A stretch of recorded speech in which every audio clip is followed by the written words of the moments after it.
Welcome to Storytime with Sin. This is our second part of Full Moon by Jim Butcher. It is the second book in the Dresden Files, so please feel free to come in, lurk, hang out, pull up your favorite blanket in front of your air conditioner if it's still warm where you are. If it's cooled off like it has here, feel free to pull up your favorite cover, your favorite squishable, and get all cuddly and get all nice and comfy and put on your earphones or pull your laptop or computer close, get comfy in your favorite chair, whatever you want to do. It is story time. And I'm trying to make things as cozy as possible. Things have turned a little cooler here, so I feel a lot better. Now, we shall begin with Chapter 9. And I have nice light from the window so I can start reading. Hope everybody's having a great day. By the way, just a quick PSA, sound alerts will not work while I'm reading. And so if you have to renew subs or intro music, try to hold off until we make the transition to the other creative part of the stream. And then that way everything will work. I just don't want y'all to blow channel points or commands without due course. But feel free to say hi. It's fine. Chapter 9. A block from 49th Street Beach was the rundown garage, the sort of place you only find in the worst sections of big cities. The building consisted of corrugated metal on a steel frame, oxidizing in the rain, and the mist rising off the lake so that gobbets of rust ran down the walls in streaks and pooled on the sidewalks in uneven puddles. On one side of the garage was a vacant lot, on the other what looked like the sort of pawn shop where crooks traded in their spare guns and knives for a few extra dollars when things were tight. A faded sign hung askew over one of the garage doors reading Full Moon Garage. I pulled the Beetle into the gravel parking lot and parked a few feet from the building. Thank God it's not too obvious or anything, I muttered and killed the engine. It died with a new moaning note to its usual rattle. I got out of the car, squinted at the building, and headed toward it. I didn't have my gun with me, but I did have my blasting rod, my shield bracelet, and a ring on my right hand in which I had stored up about as much energy as someone twice my size could put into a solid punch. Gravel crunched under my shoes as I walked, and rare autumn sunshine glared in my eyes and cast a long shadow behind me. I wasn't sure who to expect inside, if anyone. The people I'd seen with the dark-haired woman the night before, the rather nerdy bunch of young people clad in imitation biker leathers, didn't seem to be the sort of folk to inspire fear in other criminal toughs as the street wolves apparently had, but maybe there was a connection. Maybe the dark-haired woman from last night was linked with the street wolves somehow, as well as the young people I'd seen. What did that stout young man Billy call them? The Alphas. Well, what then had the Alphas been? Biker thugs in training? That sounded ridiculous even to me. But what if those young people had been lycanthropes like the ones Bob had told me about? What if they were being trained somehow as junior members of the street wolves until they could be brought in as full werewolves? Presuming the street wolves themselves were lycanthropes, werewolves, that is, but sometimes a biker gang is just a biker gang. There might be no connection to the Alphas at all. My head spun a little, trying to sort out the possibilities. All in all, it was far better to hope that the building was empty and that I wouldn't have to deal with anyone, werewolves or otherwise. I would much rather just poke around and find something incriminating inside, something I could bring back to Murphy and Denton that would point them in the correct direction. There was a regular door beside the pair of big roll-up garage doors. Both of them were closed. I tried the regular door and opened it easily enough, so I went on inside. There were no windows, and the only light in the garage fell into it from the open door behind me. "Hello," I called into the darkness. I tried to peer around, but I saw nothing other than dim shapes and outlines. What might have been a car with the hood up, a couple of those rolling tool cabinets. There was a dull reflection of glass windows off to one side where there might have been an office. I stepped to one side of the doorway, squinting, and waited for my eyes to adjust. There was a quiet sound, a dull rustle of clothing. Damn it. I reached in my hand in my duster, wrapping my fingers around my blasting rod, and listened. I could hear the sound of breathing in the room from multiple sources in a variety of directions. There was a scuffling sound, shoes on the concrete floor. "I'm not a cop," I said into the darkness. I had a feeling that it might be important for them to know. "My name is Harry Dresden. I just want to speak to the street wolves." The room dropped into dead silence, no moving, no breathing, nothing. I waited, tense and ready to run. "Take your hand out of your jacket," a male voice said, "and keep your hands where I can see them. We've heard of your kind. Wizard, we've heard of you. You're with the cops." "You're late on the gossip," I said wryly. "I'm playing doubles with Johnny Marcone now, didn't you know? There was a snort from the dark. Like hell, that's just Marcone's story. We know the real deal with you, wizard. Christ, I wish the police were as savvy as the news ne'er-do-wells. I've heard a few things about you all, too, I said. Not much of it's too friendly. Some of it might be considered a little weird. That was a rough laugh. What do you think they say about you, Dresden? Get your hands where I can see them now. There was a click-clack of a pump shotgun's action. I swallowed and took my hands slowly off my blasting rod, then held both my hands innocuously out in front of me, palms up. I willed strength through my shield bracelet as I did, drawing up its protective energies about me. All right, I said, come up where I can see you. You don't give the orders here, the male voice snarled. I do. I pressed my lips together and drew a breath through my nose. I just want to talk to you. About what? Said the voice. I tried to come up with something believable, but I'm not much of a liar, so I told him the truth. Some dead people last month, more dead last night. The voice didn't answer me for a moment. I licked my lips and kept going. There were fake wolf tracks around the murder scenes, and the feds think someone used a weapon lined with wolf teeth to trap the victims up. You wouldn't know anything about that, would you? There was a flurry of mutters around the room, low voices and hushed tones all around me, a dozen, maybe more. I got a sudden sinking feeling in the pit of my stomach. If these people were the murderers, if they were responsible for Lent's deaths, I was in big trouble. And if they were real werewolves, if they could shape-shift and come after me before I could clear out of there, I was as good as dead, shield bracelet or no. I choked down a surge of panic and forced myself not to turn and run for the door. Kill him, someone said from the darkness off to my left, a female voice with a deep growling tone to it. There was an answering chorus of mewling sounds from the dark around me, of repetitions of kill him, kill him, kill him. My eyes were starting to adjust to the lack of light. I could see them now, the shapes of people restlessly pacing. Their eyes glowed like dogs' eyes in the glare of headlights. Both men and women moved around me, although I couldn't tell their ages. There were blankets and pillows made into pallets on the floor, thrown aside while their occupants had risen. The female voice I had heard continued to chant, kill him, kill him, kill him, while the others followed her lead. The air grew tight and heavy with a kind of energy I had never sensed before. Power that was gaining momentum as they chanted, a feral, raging current. Directly in front of me, not 15 feet away, stood the large shape of a man holding a shotgun. Stop it, he snarled, turning his head toward the others in the room. I could see his body responding as the energy grew, growing tenser and more ready. Fight it. Hold it in, damn it. You can't let it loose here. There'll be cops all over us. When his head turned, I darted toward the doorway. I kept my left palm up and turned out toward the leader, the one with the shotgun, and held onto my shield as hard as I could. My motion triggered a frenzied howl from the others in the room, and they came surging toward me like a dozen creatures with one controlling mind. The shotgun roared and threw a flash of white light over the room, showing me a frieze of half-dressed or naked men and women hurtling toward me, their faces twisted with grimaces of berserker anger. The force of the blast slammed into my shield. It wasn't quite enough to share the protective field, but it made my bracelet grow warm and shoved my opposite shoulder hard against the wall. I stumbled, thrown off balance. One of the men, heavy-set fellow with his shoulders covered in tattoos, got between me and the door. I ran at him. He spread his arms to grab me, assuming I would try to go past him.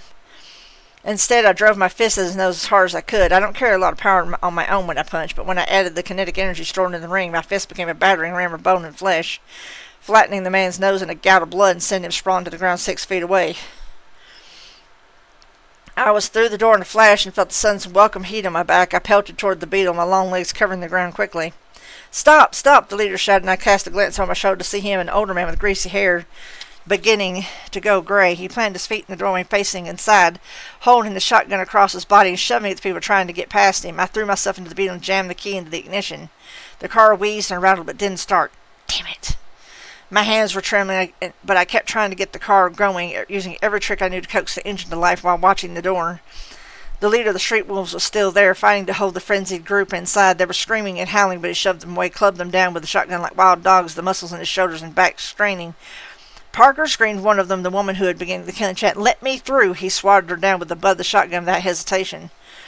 Then Parker turned his head toward me, and I met his eyes. There was a swimming moment, and then I was past his eyes to what lay behind them. Fury overwhelmed me, a naked lust for meat, for the hunt. I needed to run, to kill. I was invincible, unstoppable. I could feel the power in my arms and hands, feel the raw energy of the wild coursing through me, sharpening my senses to animal keenness. I felt his emotions like they were my own.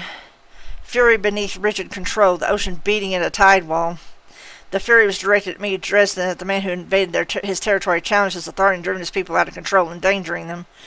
I saw that he was the leader of the lycanthropes called the street wolves, men and women with the minds and souls of beasts, and that he was aging, was not as strong as he had been. Others, like the woman earlier, were beginning to challenge his authority. Today's events might turn from leadership, and he would never live through it. If Parker was to live, I had to die. He had to kill me, pure and simple, and he had to do it alone to prove his strength to the pack. That was the only thing that kept him from coming at my throat that very second. Worse, he didn't know a damn thing about last month's killings. And then the moment was past, the soul gazed over. Parker's face was stunned. He had seen me in much the same way I had seen him. I don't know what he saw when he looked upon my soul. I don't want to know what was down there. I recovered from it before he did and fumbled at the keys again. The beetle coughed to life. I pulled out and onto the street, swerving wildly before gathering speed and heading back uptown as quickly as I could. I shook the entire way, my shoulders so tight with fear and reaction that I could hear my collarbones creaking with the strain. I could still hear the mewling chants of kill him in my head. Those things in that garage had not been people. They had looked like people, but they weren't, and they scared the hell out of me. While sitting at an intersection, I slammed my hand on the steering wheel, abruptly angry. Stupid, Harry. I said, how could you have been so stupid? Why in the hell did you go wandering in there like that? Did you realize how close those Neanderthal freaks came to tearing you apart? I glared ferociously out my side window at an old lady in a business suit who was staring at me as though I was a ranting madman, which I suppose was what I looked like. I stopped myself from glaring at her, took a deep breath, and tried to calm down. A couple of blocks later, I was able to start thinking straight again. Parker and the street wolves were not responsible for the murders last month. That didn't make them any less dangerous. They were lycanthropes, the kind Bob had told me about, and I could see now why they had been feared. People with the souls of beasts, possessed of a ferocity so great that it could transform them into something inhuman without altering a single cell of their bodies. They lived in a pack, and Parker was their leader. I had challenged his dominance in my clueless, bumbling way. Now he couldn't afford to let me live, or he would be killed himself. So now I had to worry about someone else coming after me, trying to kill me. Not only that, all this trouble had come gratis, without giving me any lead on the true culprit of the Lobo killings. Maybe it was a good time to leave town for a while. I brooded over that for a block or so and then shook my head. I wouldn't run. I had made this trouble for myself, and I would get myself out of it. I had to stay to help Murphy find the killer and to help save lives before the full moon rose again. And if Parker wanted to kill me, well, he'd find that doing it a full-fledged wizard was no easy task. I gripped the steering wheel grimly. If it came to it, I would kill him. I knew I could do that. Technically, I suppose. Parker and his lycanthropes weren't human. The first law of magic, thou shalt not kill, would necessarily apply to them. Legally, I might be able to make a case for the use of lethal magic to the White Council. I just wouldn't be safe from myself. I wouldn't be safe from the loathing I would feel using a tool made of life's essence, the energy, to bring it into life. Magic was more than just energy source like electricity or petroleum. It was power, true, but it was a lot of other things as well. It was all that was deepest and most powerful in nature, in the human heart and soul. The ways in which I applied it were crude and clumsy in comparison to magic in its pure form. There's more magic in a baby's first giggle than in any firestorm a wizard can conjure up, and don't let anyone ever tell you different. Magic comes from what is inside you. It is a part of you. You can't weave a spell together like that. You can't weave a spell together a spell that you don't believe in. I didn't want to believe that killing was deep inside of me. I didn't want to think about the part of me that took a dark joy in gathering all the power it could and using it as I saw fit, everything else be damned. There was a power to be had in hatred, too, in anger and in lust and selfishness and in pride. And I knew that there was some dark corner of me that would enjoy using magic for killing and then long for more. That was black magic, and it was easy to use, easy and fun, like Legos.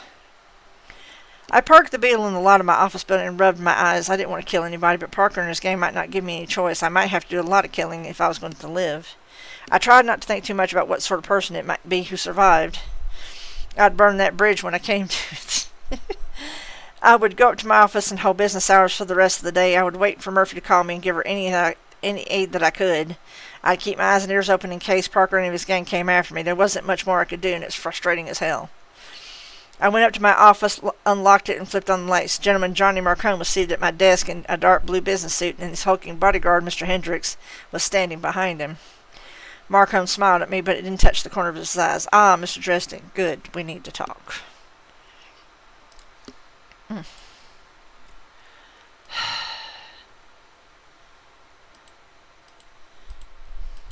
Give me a second. Not what I thought was going on. I heard a bloop, but I was like, I was like, my bloops are silent. What was going on? Give me a moment. There we go. Back to what was done. Let me take a drink right quick. As I do between every chapter. I gotta keep the tongue. Interesting now that apparently I have a... Chapter 10. Eyes the color of old faded dollar bills. His skin was weather-worn with an outdoorsman's deep tan. Creases showed in the corners of his eyes and mouth as though from smiling, but those smiles were rarely sincere. His suit must have cost him at least $1,000. He sat at ease in my chair, mind you, and regarded me with professional calm. From behind him, Mr. Hendricks looked like an all-star collegiate lineman who hadn't been smart enough to go into the pros. Hendricks' neck was as big around as my waist, and his hands were big enough to cover my face, and strong enough to crush it. His red hair was buzz-cut, and he wore his ill-fitting suit like something that he'd planned to rip his way out of when he turned into the Hulk. I couldn't see his gun, but I knew he was carrying one. I stood in the doorway and stared at Marcone for a minute, but my gaze did nothing to stir him. Marcone had met it already and taken my measure more than I had taken his. My eyes held no more fear for him. "Get out of my office," I said. I stepped inside and closed the door. Now, Mr. Dresden," Marcone said, a father's reproof in his tone. "Is that any way to talk to a business partner?" I scowled. "I'm not your partner. I think you're scum, the worst criminal the city has. One of these days the cops will nail you. Until then, I don't have to put up with you here in my own office. Get out." "The police," Marcone said, a hint of correction in his voice, "would be best run off by private agencies rather than public institutions. Better pay, better benefits. Easier to bribe, corrupt, and manipulate," I interjected. Marcone smiled. I took off my duster and dropped it over the table in front of the door, the one covered in pamphlets with titles like Witches and You, and Want to Do Magic? Ask Me How. I untied my blasting rod from its thong and set it calmly on the table in front of me. I had the satisfaction of seeing Hendricks tense up when he saw the rod. He remembered what I had done to the varsity last spring. I glanced up. "Are you still here?" Marcone folded his hands in front of him. "I have an offer to make you, Mr. Dresden." "No," I said. Marcone chuckled. "I think you should hear me out." I looked him in the eyes and smiled faintly. "No. Get out." His fatherly manner vanished and his eyes became cold. "I have neither the time nor the tolerance for your childishness, Mr. Dresden. People are dying. You are now working on the case. I have information for you, and I will give it to you for a price." Marcone held out his hand, and Hendricks handed him a folder. Marcone put the folder down on the battered surface of my old wooden desk and flipped it open. "This is a contract, Mr. Dresden. It hires you as a consultant for my firm in personal security. The terms are quite generous. You get to name your own hours, with a minimum of 5 per month. You can fill in your salary right now. I simply want to formalize our working relationship."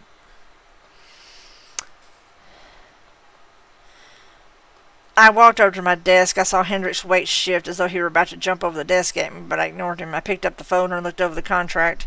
I'm not a legal expert, but I was familiar with the forms for this kind of deal. Marcone was on the up and up. He was offering me a dream job with virtually no commitment and as much money as I could want. There was even a clause that specified that I would not be asked or expected to perform any unlawful acts. With that kind of money, I could live the life I wanted. I could stop scraping for every dollar, running my legs off, working for every paranoid loony who wanted to hire me to investigate his great-aunt's possessed cow. I could catch up on reading, finally, do the magical research I've been itching to do for the past few years. I wouldn't live forever, but every hour I wasted looking for UFOs in Joliet was more and more hour I couldn't spend doing something I wanted to do. It was a pretty damn tempting deal. It was a very comfortable collar. "Do you think I'm an idiot?" I said, and tossed the folder down on my desk. Marcone's eyebrows went up, his mouth opening a little. "Is it the hours? I mean, shall I lower the minimum to 1 hour per week, per month?" "It isn't the hours," I said. He spread his hands. "What then?" "It's the company. It's the thought of a drug-dealing murderer having a claim on my loyalty. I don't like where your money comes from. It's got blood on it." Marcone's cold eyes narrowed again. think carefully, Mr. Dresden. I won't make this offer twice. Let me make you an offer, John, I said. I saw the corner of his cheek twitch when I used his first name. Tell me what you know, and I'll do my best to nail the killer before he comes for you. What makes you think I'm worried, Mr. Dresden? Marcone said. He let a fine sneer color his words. I shrugged.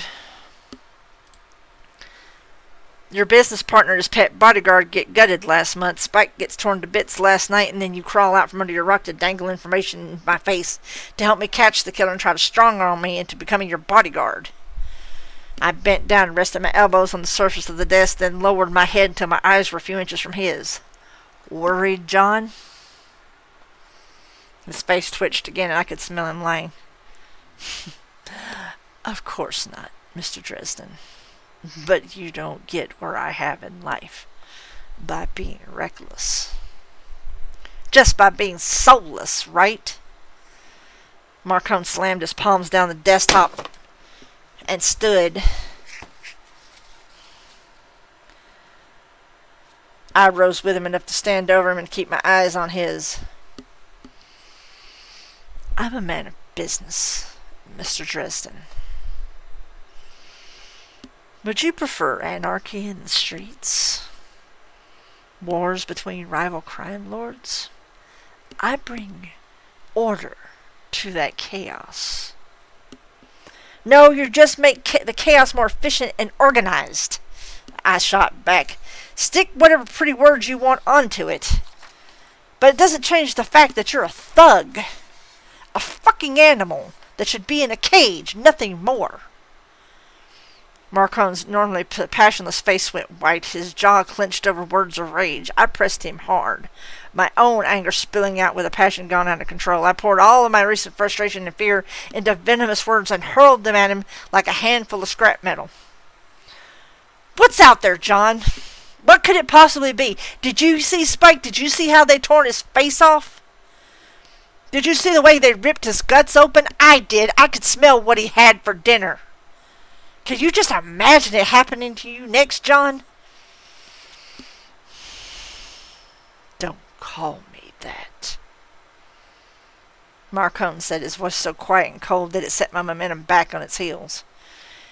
If we were in public, Mr. Dresden, I'd have you killed for speaking that way to me.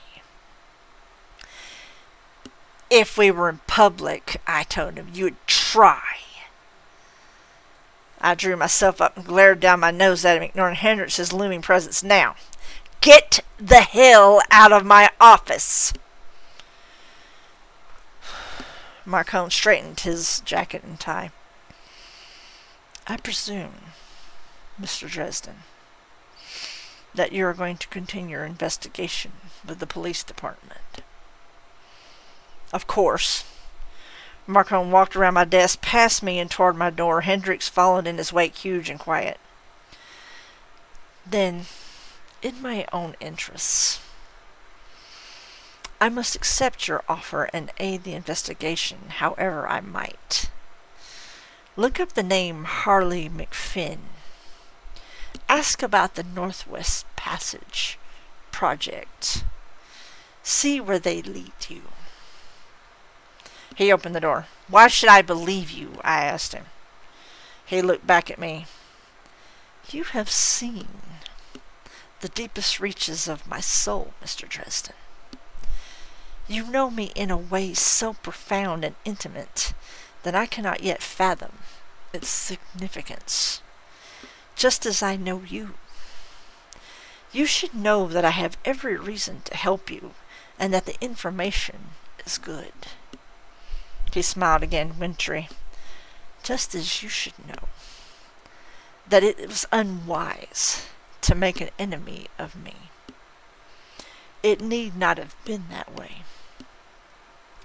I narrowed my eyes. If you know me so well, you should know that there's no other way it could be. He pursed his lips for a moment and did not try to refute me.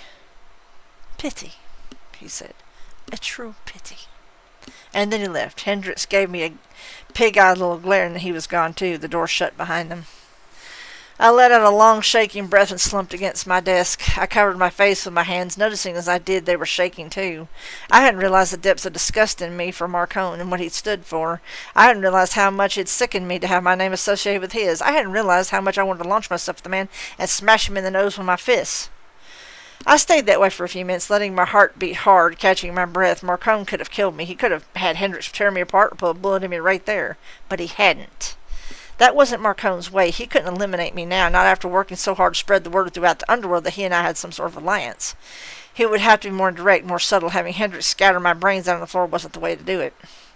I thought over what he had said and the implications of his acceptance of the deal I'd offered. He was in danger. Something had him scared. Something he didn't understand and didn't know how to fight. That's why he wanted to hire me. As a wizard, I take the unknown and turn it into something that can be measured. I take the cloak of terror off things, make people able somehow to deal with them. Marcone wanted me to stand by him to help him not be afraid of those things lurking in the dark. Hell, it was only human. I winced. I wanted to hate the man, but disgust, maybe anger, was as far as I could go. Too much of what he said was true. Marcone was a businessman. He had reduced violence in the streets while sending the number of dollars made by criminals in this town soaring. He had protected the city's flesh while siphoning away its blood, poisoning its soul. It changed nothing at all.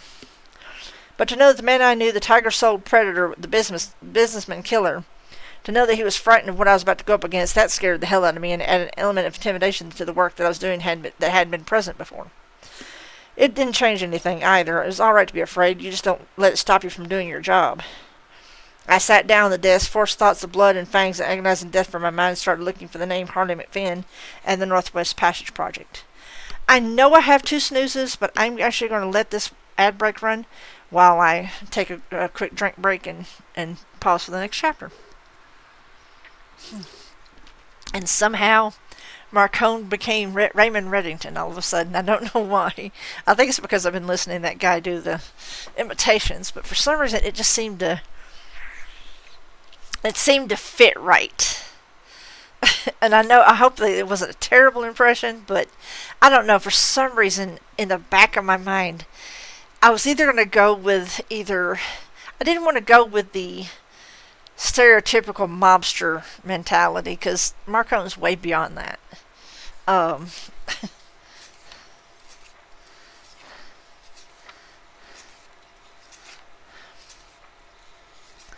He's way beyond that, so.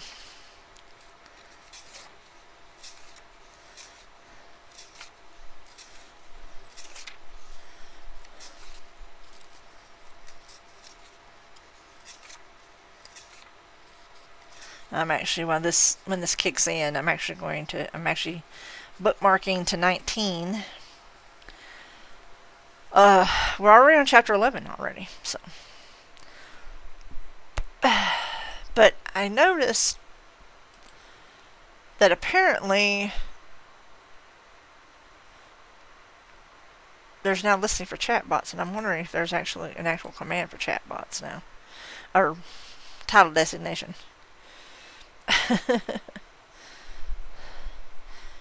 Yes, we do have a 3-minute ad break. We do apologize for the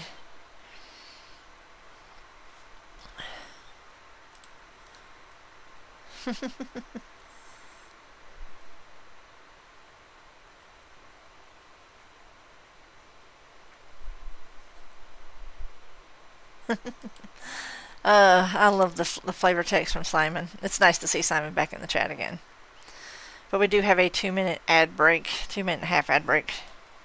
Oh.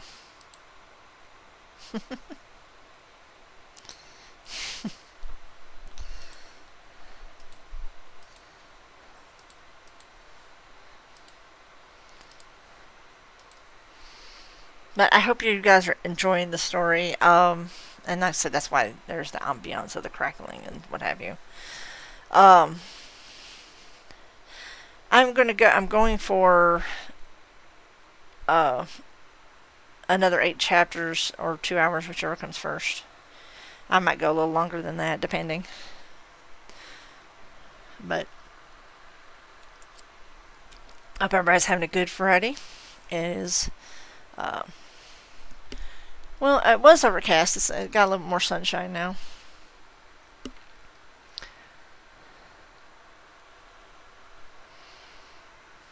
But I am actually planning on trying to get some. I'm actually starting to get inspired to write, which is good. I have other inspiration to write too, but I'm kind of trying to break out of that genre. Don't get me wrong, I enjoy writing the adult content. I do. But it's different for me now. I feel like that I need to start breaking away from it and do more mainstream stuff. But I've got a great start for another, probably the last adult content book, and then I'm also working on a fantasy book that I'm currently writing too. That's what I'm going to work on today, because I don't do adult content on stream because I don't want to get banned.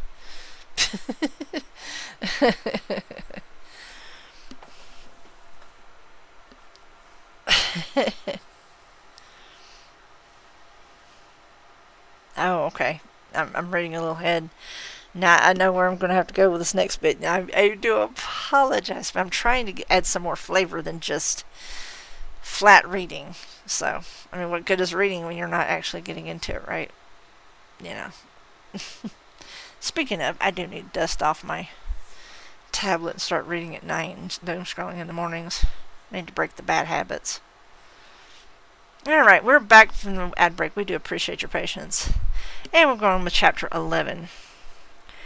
The demon trapped in the summoning circle screamed, slamming its crab-like pincers against the unseen barrier, hurling its chitinous shoulders from side to side in an effort to escape the confinement. It couldn't. I kept my will in the circle, kept the demon from bursting free. Satisfied, Chauncey? I asked it. The demon straightened its hideous form and said in perfect Oxford accent, "Quite. You understand. I must observe the formalities." And then it took a pair of wholly incongruous wire-framed spectacles from beneath a scale and perched them upon its beak-like extremity of its nose. "You have questions?" I let out a sigh of relief and sat down on the edge of the work table in my lab. I'd cleared away all the clutter from around the summoning ring on the floor, and I'd have to move it before I could clamber up out of my lab, but I didn't like to take chances. No matter how comfortable Zagoroth and I were with our working relationship, there was always a chance that I could have messed up the summoning. There were rules of protocol that demonic beings were obliged to follow. One of them was offering resistance to any mortal wizard who called them. Another was doing their best to end the life of the same wizard, should they be able to escape the confines of the circle. All in all, squeezing information from fairies and spirits of the elements were a lot easier and safer, but Bob had turned up nothing in his search among the local spirits. There weren't always up on information to be had in the city, and Bob now resided in his skull again, exhausted and unable to help any further. So I'd gone to the underworld for assistance. They know when you've been bad or good, and they make Santa Claus look like an amateur. I need information about a man named Harley Finn, Chauncey, and about something he was working on called the Northwest Passage Project. Chauncey clacked his pincers pensively. "I see. Presuming that I have this information, what is it worth to you?" "Not my soul," I snorted, so don't even start with that. "Look, I could dig this up myself in a few days." Chauncey tilted his head bird-like. "Ah, but time is of the essence, yes? Come now, Harry Justin, you do not call upon me lightly. The possible dangers both for myself and from your own White Council are far too great." I scowled at him. "Technically," I said, "I'm not breaking any of the laws of magic. I'm not robbing you of your will, so I'm clear of the 4th law, and you didn't get loose, so I'm clear of the 7th law. The council can bite me." The bone ridges of the Chauncey's eyes twitched. "Surely there's a more colorful euphemism rather than a statement of desire." "It is." Chauncey pushed the glasses a bit higher upon his nose. "The moral and ethical ramifications of your attitudes are quite fascinating, Harry Justin. I am continually amazed that you remain in the council's good graces, knowing full well that most of the council would look the other way while their enforcers killed you, should they learn you have willfully brought a demon into this world. You still summon me not once but half a dozen times. Your attitudes are much more contagious than those of many of my brethren in the world below. And I should throw in with your side, accept the dark powers, etc., etc., I finished for him with a sigh. "Hell's bells, Chauncey, why do you keep trying to sucker me into siding on with down below, huh?" Chauncey shrugged his bulky shoulders. "I admit it would give me no small amount of status to gather a soul of your caliber into our legions," he said.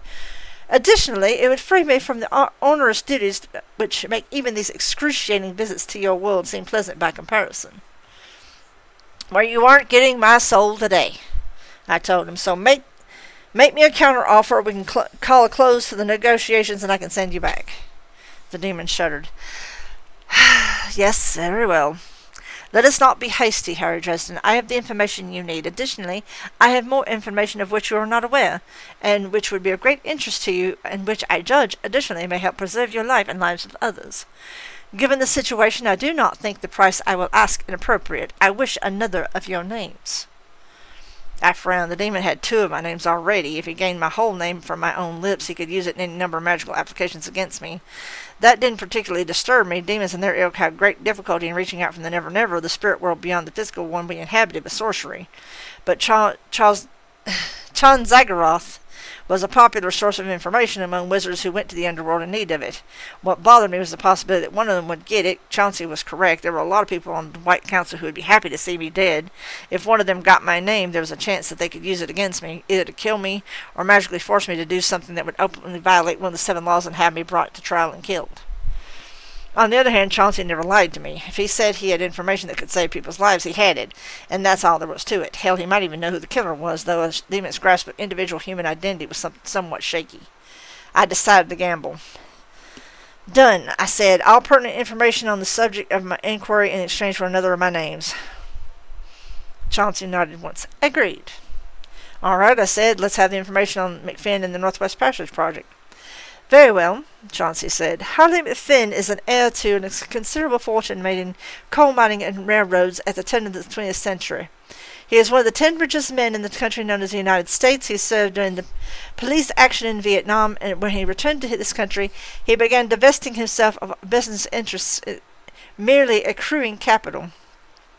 His favorite color is red. His shoe sizes, we can skip the little details unless you think they will be really relevant, I said. I could hear about his favorite food and his problems in middle school all day, but it wouldn't help me, and it wouldn't help anything. I got out my notebook and started taking notes. As you wish, Chauncey assented. The subject of his endeavors for the past several years has been the Northwest Passage Project. The project is an effort to buy enormous tracts of land beginning in the central Rocky Mountains of the American Southwest and moving northwest into Canada, to provide an enormous migratory-sized preserve for North American wildlife. He wants to make his own private playground out of the Rocky Mountains, I blurted. No, Harry Dresden.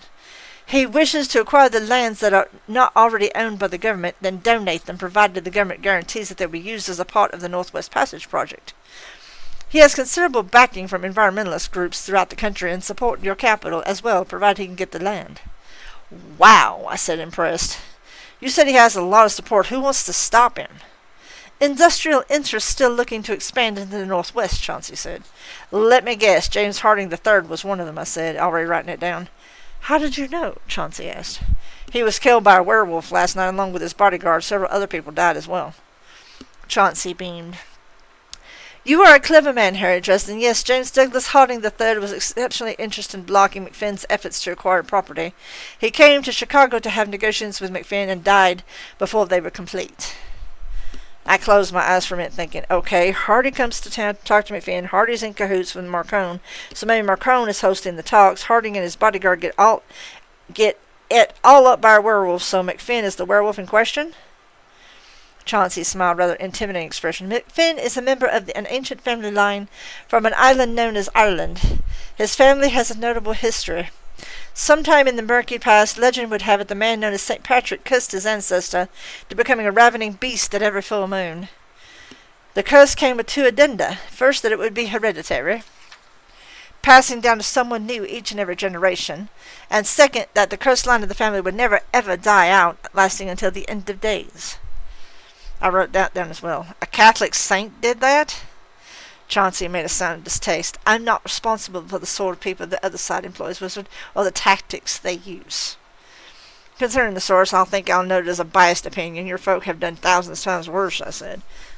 True, Chauncey admitted, but we tend to be quite honest about the sort of beings we are, and the sort of things we stand for, at least.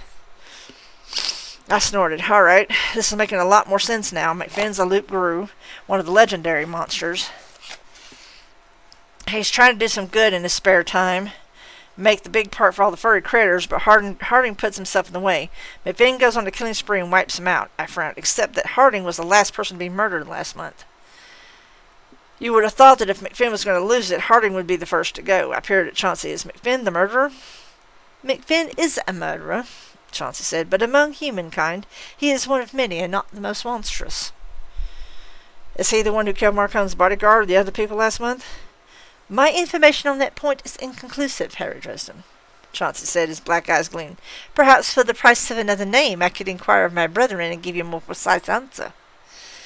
I scowled. Not a chance. Do you know who murdered the other people last month? I do, Chauncey said. Murder is one of the most foremost sins, and we keep close track of sins. I leaned forward intently. Who was it? Chauncey laughed, a grating sound. Really, Harry Dresden. In the first place, our bargain was for information regarding McFinn and the Northwest Passage project. In the second, I could not tell you the answer to such a direct question, and you know it. There's a limit to how much I may involve myself in mortal affairs. I let out a breath of frustration and rubbed at my eyes. Yeah, all right, Chauncey. What else can you tell me? Only that Holly McFinn was planning to meet with John Marcone tomorrow night to continue the talks. Wait a minute, is Marcone the major opponent to the project now? Correct, Chauncey said. He assumed control of the majority of business interests shared with Harding upon Harding's death. So, Marcone had a fantastic motive to have Harding killed. It broadened his financial empire and put him in a position to gouge McFinn for as much money as he possibly could. Chauncey adjusted his wire-framed spectacles. Your reasoning would be sound. I thumped my pencil on my notebook, staring at what I had written. Yeah, but it doesn't explain why everyone else got killed or who did it, unless Marcone's got a pack of werewolves in his pocket, that is. I chewed on my lip and thought about my encounter at the Fulman garage, or street wolves. Is there anything else? Chauncey asked, his manner solicitous. Yes, I said. Where can I find McFinn? 888 Ralston Place. I wrote it down. But that's right here in Chicago on the Gold Coast. Where did you expect to find a billionaire to live when he was in Chicago, Harry Dresden? Now, I seem to have lived up to all my obligations. I expect my payment now. Chauncey took a few restless steps back and forth within the circle. His time on Earth was beginning to wear on him. I nodded. My name, I said, is Harry Blackstone Dresden. I carefully omitted Copperfield from the words while leaving the tones and pronunciation the same. Harry Blackstone Dresden, Chauncey repeated carefully. Harry is in Harry Houdini? The stage illusionist? I nodded. My dad was a stage musician. When I was born, he gave me those names. They're always his heroes. I think if my mother had survived the birth, she would have slapped him for it. I made a few more notes on my page, getting ideas down on paper before they fled from memory. Indeed, Chauncey agreed. Your mother was a most direct and willful woman. Her loss was a great sadness to all of us. I blinked, startled. The pencil fell from my fingers. I stared at the demon for a moment. You knew my mother? You knew Margaret Gwendolyn Dresden? Chauncey regarded me without expression or emotion. Many in the underworld were familiar with her, Harry Blackstone Dresden, though under a different name. Her coming was awaited with great anticipation, but the Dark Prince lost her in the end. What do you mean? What are you talking about? Chauncey's eyes gleamed with avarice. Didn't you know about your mother's past, Mr. Dresden? A pity we didn't have this conversation sooner. You might have added it to the bargain we made. Of course, if you would like to forfeit another name to know all your mother's past, but... His voice twisted with distaste. Redemption, and the unnatural deaths of both mother and father, I'm certain we could work something out. I gritted my teeth in a sudden rush of childlike frustration. My heart pounded in my ears. My mother's dark past? I expected she was a wizardess, but I'd never been able to prove anything one way or the other. Unnatural deaths. My father had perished in his sleep of an aneurysm when I was young. My mother had died in childbirth. Or had they? A sudden burning desire to know filled me, starting at my gut and rolling outward through my body, to know who my mother was, what she had known. She had left me her silver pentacle, but I knew nothing of the sort of person she was, other than that my gentle and too generous father had told me before his death. What were my parents like? How had they perished and why? Had they been killed? Did they have enemies lurking out there somewhere? If so, had I inherited them? My mother's dark past. Did that explain my own fascination with the darker powers, my somewhat less than sterling adherence to the rules of the White Council that I considered foolish or inconvenient? I looked up at the demon and felt a sucker. I had been set up. He had intended all along to dangle this information in front of me as bait. He wanted to get my whole name if he could, or more. I can show them to you, Harry Blackstone Dresden, as they really are. John Zagoroth assured me, his voice dulcet. You've never seen your mother's face. I can give that to you. You know nothing of what sort of people your parents were, or if you have any of the family out there. Family, Harry Blackstone Dresden. Blood, every bit as tormented and alone as you are. I stared at the demon's hideous form and listened to his soothing, relaxing voice. Family? Was it possible that I had a family? Aunts, uncles, cousins, others like me, perhaps moving through the secret societies of the wizards, hidden from the view of the mortal world? The price is comparatively low. Oh, what need have you for your immortal soul when your body is finished with it? What harm to pass on to me only one more name? This is not information easily gained even by my kind. You may not have the chance to garner it again. The demon pressed his pincers against the barrier of the conjuring circle. His beak-like maw fairly trembled with eagerness. Forget it, I said. No deal.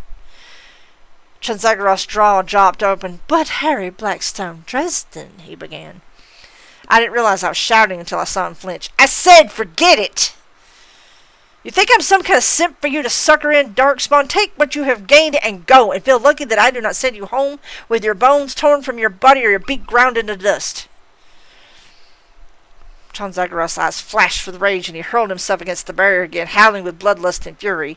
I extended my hand and snarled, Oh, no, you don't, you slimy little shithead! The demon's will strained against mine, and though sweat burst out on my forehead, I came out ahead once more. John Zagoroth began to grow smaller and smaller, howling out his frustrated rage. We are watching you, wizard!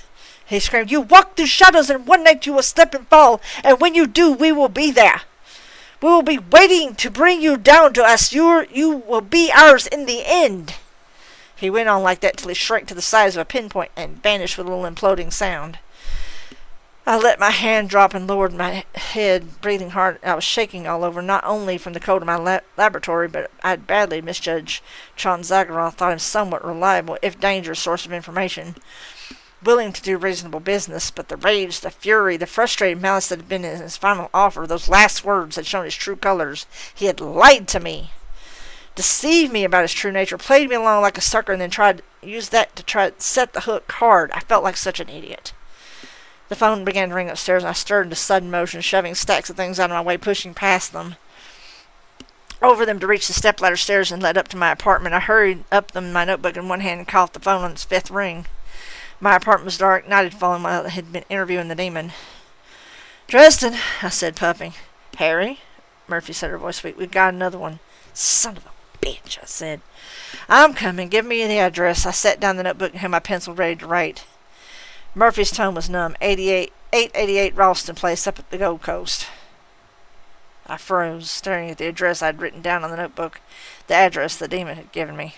Harry, Murphy said, did you hear me? I heard, I told her. I'm coming, Murph. I hung up the phone and headed out to the light of the full moon overhead. They said Oxford accent. I went with it. Okay. Chapter 12. 888 Ralston was the townhouse in the Gold Coast, the richest area of Chicago. It was set on its own little plot, surrounded by trees that hid the house from view almost entirely.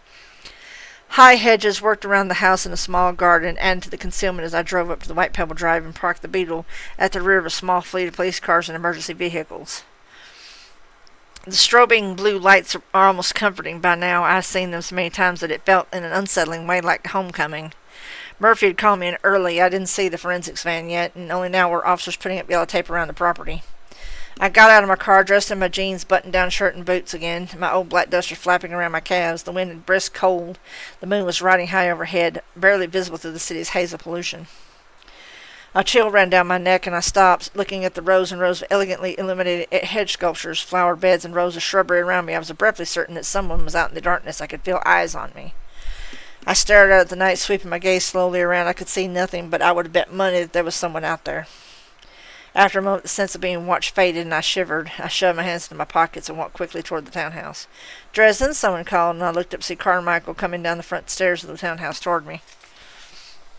Carmichael was Murphy's right hand in special investigations, shorter than average, rounder than average, slobbier than average, and with a piggier eyes than average. Carmichael was a skeptic, a doubter, and a razor-sharp cob. He came down the stairs in his soup-stained old tie and shirt sleeves. "It's about fucking time. Jesus Christ, Dresden." He wiped a hand over his sweating brow. I frowned at Carmichael as we went upstairs side by side. "That's the nicest greeting you've ever given me, I think," I said. "You changed your mind about me being a fake?" Carmichael shook his head. "No, I still think you're full of shit with this wizard magic business, but Christ almighty, there are times when I wish you weren't." "You can never tell," I said, my voice dry. "Where's Murphy?" "Inside," Carmichael said, his mouth twisting with distaste. "You go on up the stairs. The whole place belongs to this guy. Murphy figures you might know something. I'm going to stay here and bog down with the feds when they show." I glanced at him. She's still worried about looking bad for internal affairs? Carmichael grimaced. "Those assholes in IA would be all over her if she kicked the feds out. Christ almighty, I get sick of city politics everywhere sometimes." I nodded agreement and started upstairs. "Hey, Dresden," Carmichael said. I looked over my shoulder and I'm expecting the familiar jeers and insults. He was studying me with bright, narrow eyes. "I hear things about you and John Marcone. What's the deal?" I shook my head. "No deal. He's lying scum." Carmichael studied me intently and then nodded. "You ain't much of a liar, Dresden. I don't think you would keep a straight face about something like this. I believe you." "But you don't believe me when I say I'm a wizard?" I asked. Carmichael grimaced and looked away. "Do I look like a fucking moron to you, huh? You better get upstairs. I'll make some noise when Denton and the Stepford agents get here."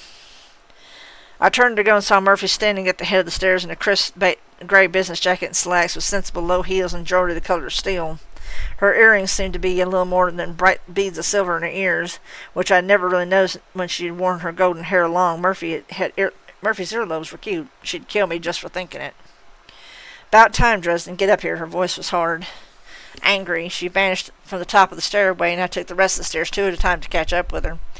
The apartment, though it was too big for the word to really apply, was brightly lit and smelled faintly of blood. Blood had a sweet sort of metallic odor. It makes the hairs on the back of your neck stand up, and mine snapped to attention at once. There was another smell as well, maybe incense of some kind, the fresh scent of the wind. I turned down a short hall at the top of the stairs and followed Murphy into what apparently was a master bedroom, where I found the source of all the scents. There was no furniture in the master bedroom. It was huge, large enough to make you wince at how far you'd have to go to get to the bathroom in the middle of the night. There was no carpeting. There were no decorations on the walls. There was no glass in the huge single-pane window, letting in the October wind. The full moon shone down through it like a picture in a frame. What the room did have was blood. There was blood all over, scattered in droplets and splashed in spurts against one wall. The scarlet footprints of something like a large wolf led in a straight line toward the shattered window. In the center of the room were the remains of a greater circle of summoning, its 3 rings of symbols carefully wrought in white chalk upon the wooden floor, burning sticks of incense interspersed among the symbols of the second ring.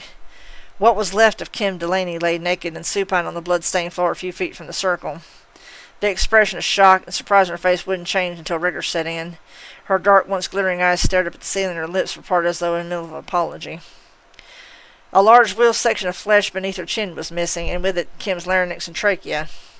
Bloody red meat was showing. The ragged edge of arteries and torn sections of muscles and pale white bones gleamed at the bottom of the wound. Long rakes down her body had opened her up like a Ziploc bag, leaving her covered in scarlet. Something went click in my head. Someone threw a kind of switch that just turned off my emotions entirely and immersed me in a surreal haze. I couldn't be seeing this. It simply couldn't be real. It had to be some sort of game or hoax in which the actors would start giggling in a few moments, unable to contain the mirth of their prank. I waited, but no one started giggling. I wiped at my forehead with my hand and found cold sweat there. My fingers began to shake. Murphy said, her voice still tight with anger. Apparently, the incident set off the fire alarm in the hall, and when the fire department got here, no one answered, so they came on in. They found her up here around 8 o'clock. She was still warm. 8 o'clock. When I had been talking to the demon. Moonrise? Behind me, Murphy closed the door to the bedroom. I turned to her, away from the grisly corpse. There was anger in every inch of her in the way she glared at me. "Murph," I said, "I don't know if I can do this." "What's there to figure?" Murphy said. "There's a monster in the middle of the circle." "There's a monster in the middle of the circle. I figure it's one of those loup-garou from your report. I figure it's Harley McFinn, the owner of this house. Someone knows who. He's going nuts with the moon rises. The girl tried to hold the monster inside the magic circle, right? Something goes wrong when McFinn goes furry. He gets out of the circle, wastes her, and leaves." Uh-huh, I said without turning around to look at Kim's body again. It makes sense. And I told her what I learned from the demon about Harley McFinn, the Northwest Passage Project, and his antagonism with Marcone's business interests. Murphy listened to me in utter silence. When I was finished, she nodded and turned to leave the room. Follow, she said shortly. I followed, almost on her heels. I didn't turn around to see the room again before I left. She led me down the hall into another bedroom, this one furnished and neatly kept. Come here, she said, moving to a dresser. I did, and she handed me a photograph of a middle-aged, starkly handsome man.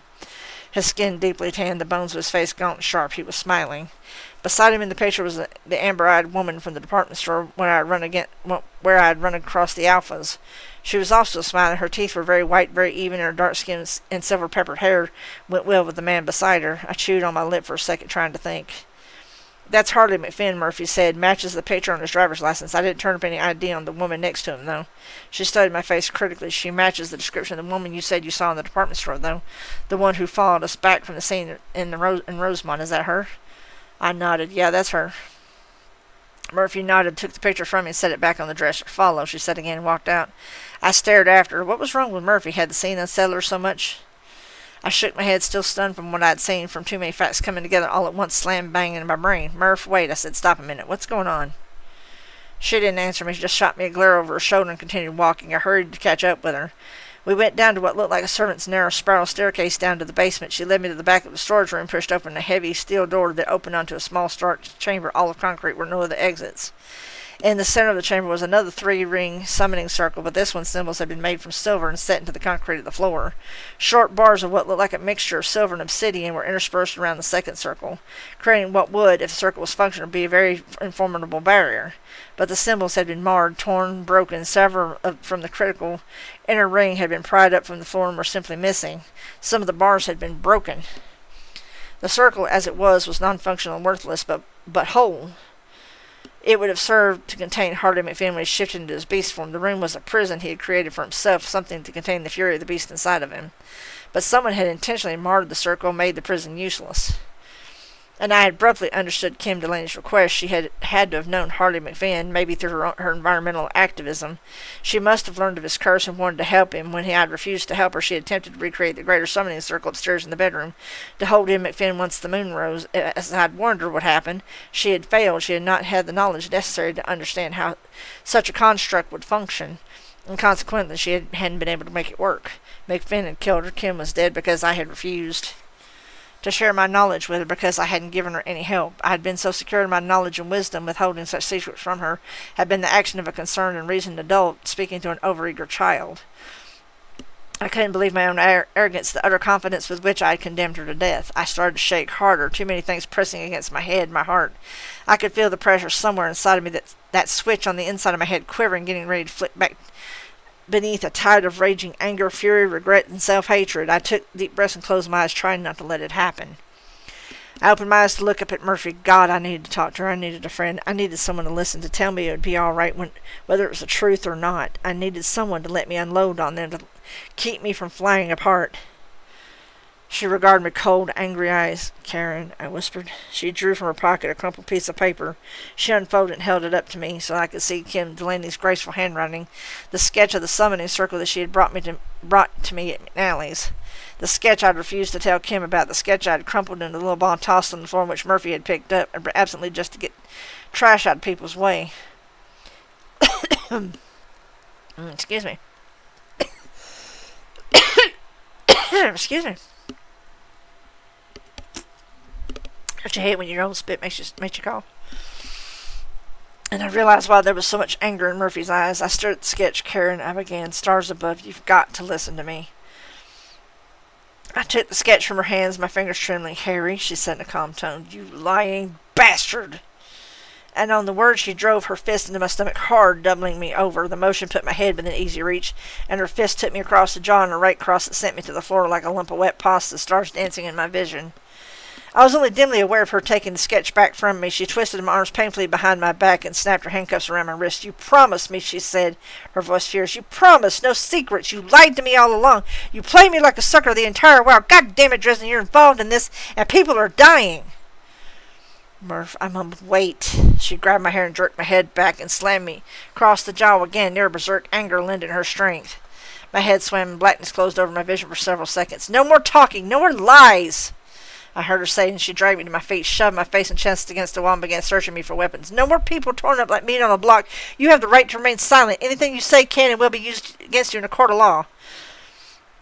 She took my blasting rod, my shield bracelet, the energy ring, even my lump of chalk. Her voice went on, hard and cold and professional, let me know my rights. I closed my eyes and leaned against the stone wall next to my head. It was the softest thing in the room. I didn't try to fight or explain what was the point. Whew.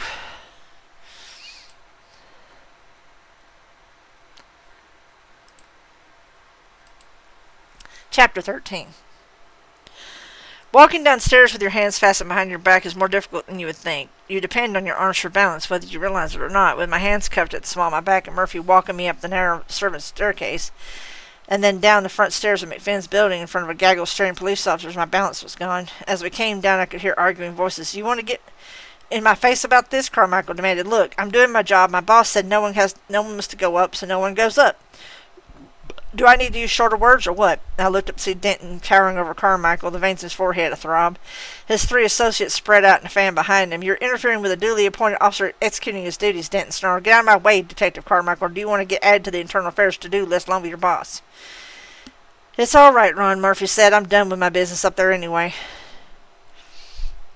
Carmichael looked up at me and stared, his mouth opening. Denton and his crew looked too. I saw Denton's face twist in surprise and close again, hedging out any emotion from his expression. Roger, the redheaded kid who worked for Denton, was staring at me openly, his jaw dropped.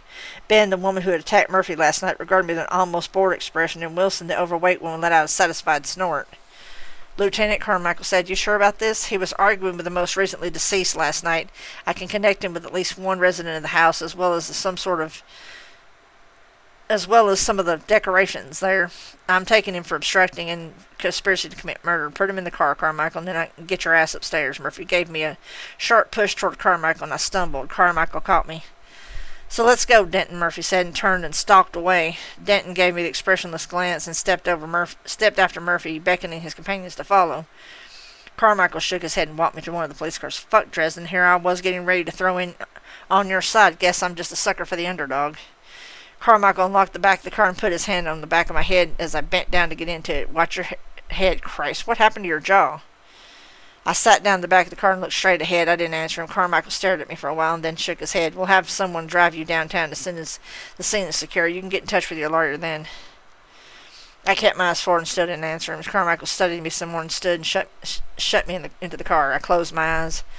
I have felt low before in my life. I've experienced events that left me broken and groveling and wishing I was dead.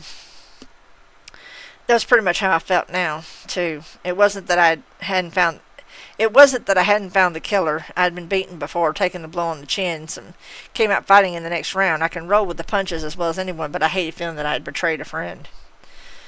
I had promised Murphy that I'd keep no secrets from her, and I hadn't. Not really, but I'd been stupid. I should have been putting pieces together more quickly, more instinctively. Perhaps I had some excuse that I had been distracted by nearly having my head blown off at the Full Moon Garage, that I had been distracted by my sole gaze upon the street wolves' leader, and the knowledge that he wanted to kill me, but it wasn't a good enough excuse to clear things with Murphy. I wasn't sure anything would have. I felt alone. I felt frustrated. I felt like shit. And I felt worse a moment later when I looked out of the car window at the full moon, realized something I should have put together an hour before. The real killer or killers were still out there.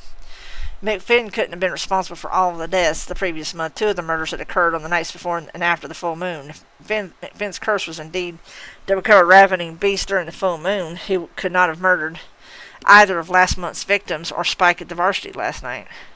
Which begged the question, who had done the killings? I didn't have answers. If the dark-haired woman who had led the Alphas was indeed connected with McFinn, could she have been responsible? Something wolf-like had attacked me in the abandoned department store when all the lights had been out. Had it been her, one of the Alphas? Perhaps that would explain how the other murders had happened. But if it had been true, why hadn't the killer finished me off when I was floundering in the dark, virtually helpless? More and more questions and no answers. Not that it mattered to me now. A nice quiet jail cell didn't sound too bad once I thought about it. And at least it would keep the criminal element off my back, provided they didn't shut me up with a 400-pound con named Hump or something. Then an odd feeling crept over me, derailing my train of thought. Once more the hairs on my neck were standing up. Someone was watching me. I looked around. There was no one in sight. All the police were inside the house. I was alone in the back of the patrol car with my hands bound. I was helpless and alone, and suddenly I became very aware that of the fact that Harley McFinn had yet to be found or apprehended. He was still lurking in the night, unable to keep from tearing apart anyone he saw. I thought of Spike's torn cards of poor Kim Delaney covered in her own blood upstairs in the townhouse. I added imaginary and far more horrible images of half a dozen other victims stacking scene upon scene of blood and death in my mind within a few seconds. I broke out in a cold sweat and looked out the other window, directly into a pair of brilliant, feral amber eyes. I yelled and flinched away, lifting my legs to kick should something come rushing through the vehicle's window. Instead, the door opened and a dark-haired, amber-eyed woman from the department store said, "Be quiet, Mr. Dresden, or I'll not be able to rescue you." I blinked over my upraised knees. "Huh? Rescue you, Mr. Dresden. Get out of the car and come with me, and quickly before the police return." She peered past me toward the house. "There's not much time." "Are you crazy?" I demanded. "I don't even know who the hell you are." "I am Harley McFinn's fiancée, Miss West," she said. "I am called Tara." I shook my head. "I can't leave. I'd be buying more trouble than you can imagine." Her amber eyes glinted. "You're the only one who can stop my fiancé, Mr. Dresden. You cannot do that from a jail cell." "I'm not the Lone Ranger," I snapped and replied. "I'm a hired consultant, and I don't think the city's going to foot the bill for this sort of thing." Tara West's teeth showed. "If money is your concern, I assure you that is not a problem, Mr. Dresden. Time presses. Will you come or not?" I studied her face. She had clean, striking features, exceptional, more than attractive. There were crow's feet at the edges of her eyes, though they were the only sign of age I could see. There was, along the edge of her forehead, at the hairline, a long, slender, purpling bruise. "You," I said. "It was you who attacked me in the department store. I hit you, and you took my rod away from me." She glared at me. "Yes," she said. "You're a werewolf. And you," she said, "are a wizard, and we have no more time." She crouched a bit lower, staring past me. I looked in that direction and saw Dent and his cronies exiting the townhouse. Engaged in animated discussion. "Your friend," she said, "the police detective, is close to finding my fiancé. Do you really want her to be the one to face him? Is she prepared to deal with what she'll find, or will she die as the others did?" Damn it, that bitch, no pun intended, was right. I was the one who was capable of actually doing something about McFinn. If Murphy was the one to catch up to him first, people would get killed. She was a fantastic cop and was becoming more adept at dealing with the supernatural, but she wasn't able to handle a major werewolf berserker. I turned back to Tara. "If I go with you, you'll take me to McFinn?" She stopped in the midst of turning to leave. "When I can, at dawn. If you think you can create the circle, hold him in when the moon rises again, if you can help him." I nodded once my decision was made. "I can. I will." She who was called Kim Delaney said the same thing, Tara West said, and spun on her heels to head away from me, crouched low to the ground. I rolled out of the back seat and followed Tara West out into the shrubberies and garden shadows around the building, away from the police cars and the lights. Someone shouted in surprise somewhere behind me. Then there was a cry of "Stop!" I just stood and ran as fast as I could to get out of the lights and the line of sight of any possible shooters. Apparently the one shot was all the warning I was going to get. Gunfire erupted behind me as I ran. Bullets tore up the dirt next to my feet. I think I started screaming without slowing down, hunching my shoulders and ducking my head as best I could. I was maybe 5 feet away from the sheltering shadows behind the hedges when something slammed into my shoulder and threw me through the hedge out to the side. I landed in the road and stumbled halfway back to my feet, and there was a second of screaming, confused input from my shoulder, as though my joints could suddenly hear a welter of sound, feel a broad variety of sensation and texture beneath my skin, and then my shoulder went numb entirely, and my vision started spinning. I reached out a hand to support myself as I started to fall, and remembered that my wrists were still cuffed behind me. I went into the turf, felt the grass against my cheek. He's down, came a cold female voice. Agent Benz, I thought. Take him. There was no warning of presence, just the feeling of someone jerking me up to my feet by my duster. I felt Tara's hand slide beneath my jacket and vanish as she pressed it to the numbed area of my arm. "You're not bleeding badly," Tara said, her voice calm. "You were shot in the shoulder, not the leg. Run or die." She then turned and started making her way through the hedges. Some encouragement, but I had a hunch I would be feeling a lot worse a few minutes from now. So I swallowed the sickly taste of fear and loped after Tara West the best I could. We started a game of shadow-haunted hide-and-seek in the little garden, Tara and me against the agents behind us. She moved like a wraith, and under silence, smooth and steady in the black shadows and silver light of the moon overhead. She immediately cut into the hedges, taking lefts and rights every few paces. She did not slow down for me, and I was somehow very certain that McFinn's fiancée would not stop and wait for me should I fall. She would not hesitate to leave me behind if I could not keep up the pace. I did it for a little while. It wasn't even too hard. Oh, I felt a little out of breath, a little hampered by the handcuffs, but other than that, it was almost as though I hadn't been shot. Aside from the trickling warmth I could feel sliding down my ribs and over my belly. Endorphins. What a rush. Our pursuers plunged into the maze of hedges, shrubs, and statuary, but my guide seemed to have an uncanny knack for avoiding them. She kept to the darkest parts of the garden as we went, checking behind her to make sure I was keeping the pace. I wasn't sure how much time passed that way, ghosting through the darkness, while our pursuers struggled to coordinate their efforts and remain quiet at the same time, but it couldn't have been long. I've read somewhere that the initial shock of gunshot injuries always wears off after a few moments. Besides, I was out of shape. I couldn't have kept up with Tara West for long. She was that fast, that good. My shoulder began to pound double time to my laboring heart as we emerged from the last of the hedges to the street outside and the 8-foot wrought iron fence that surrounded the property. I slid to a halt and stumbled against the fence, wheezing. Tara looked over her shoulder, her amber eyes bright beneath the moon. She was breathing through her nose silently, the crouched run having not tired her in the least, it seemed. "I can't climb the fence," I said. The pain from my shoulder was starting to become very real now. It felt like a runner's cramp, only higher up. "There's no way. Not with my hands cuffed." Tara nodded once. "I will lift you," she said. I stared at her through a growing haze of pain, then sighed. "You'd better hurry, then." I said, "I'm about to pass out."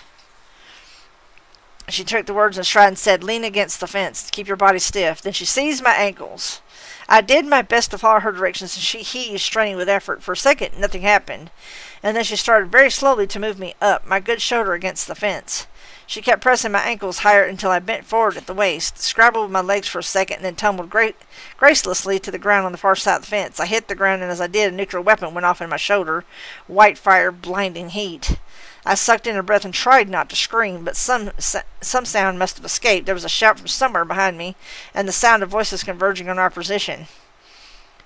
Tara grimaced and turned to face the oncoming voices. "Hurry up, I guess. Climb it, let's go." She shook her head, stirring her dark hair. "No time. They're here." I gritted my teeth until they creaked and got my feet under me. She was right. The oncoming voices were close.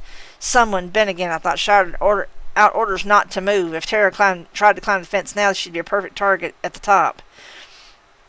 The pursuers were too close. Tara didn't stand much of a chance of escaping, and if she didn't, I wouldn't make it far. I'd be caught in more trouble than ever, and McFinn would be on a rampage with no one to oppose him. I blinked sweat out of my eyes and knelt as my blood pattered to the sidewalk.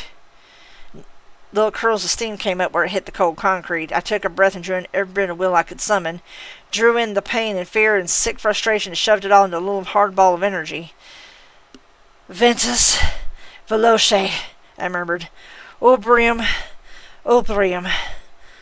I repeated the words in a breathless chant, curling my fingers in toward my palm as I did. The curls of steam from my blood began to thicken and gather in dense tendrils of mist and fog. Back along our trail, where more of my blood had spilled, more fog arose. For a few seconds it was nothing, and just a low, slithering movement along the ground, then erupted forth billows of fog, rising to cover the ground, as the energy rushed out of me, covering terror from my sight and causing shouts of confusion and consternation to come from the law officials pursuing us.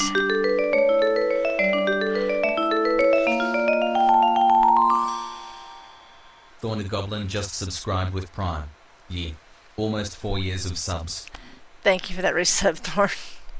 I dropped to my side, overwhelmed by pain and fatigue. There was a whimper sound, a creak of wrought metal, and then a light thump as Tara West landed beside me, invisible in the fog, though she was only a few feet away. She moved toward me, and then I saw her expression, her eyes wide with wonder, the first emotion I'd seen on her face. "Wizard," she whispered. "Don't wear it out," I mumbled, and then everything went black. Thank you for that resub, Thorn. I appreciate it. And I appreciate the snack you brought me too. I was just at the end of a chapter. Yes, almost 4 years of subs. Almost 4 years.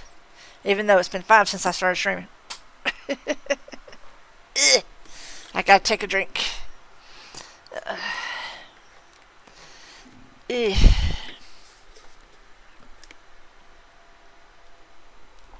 That's why I renewed my juice yesterday, because I was going to do this today.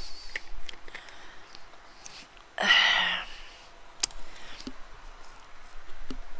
am going to do one thing. Give me one moment.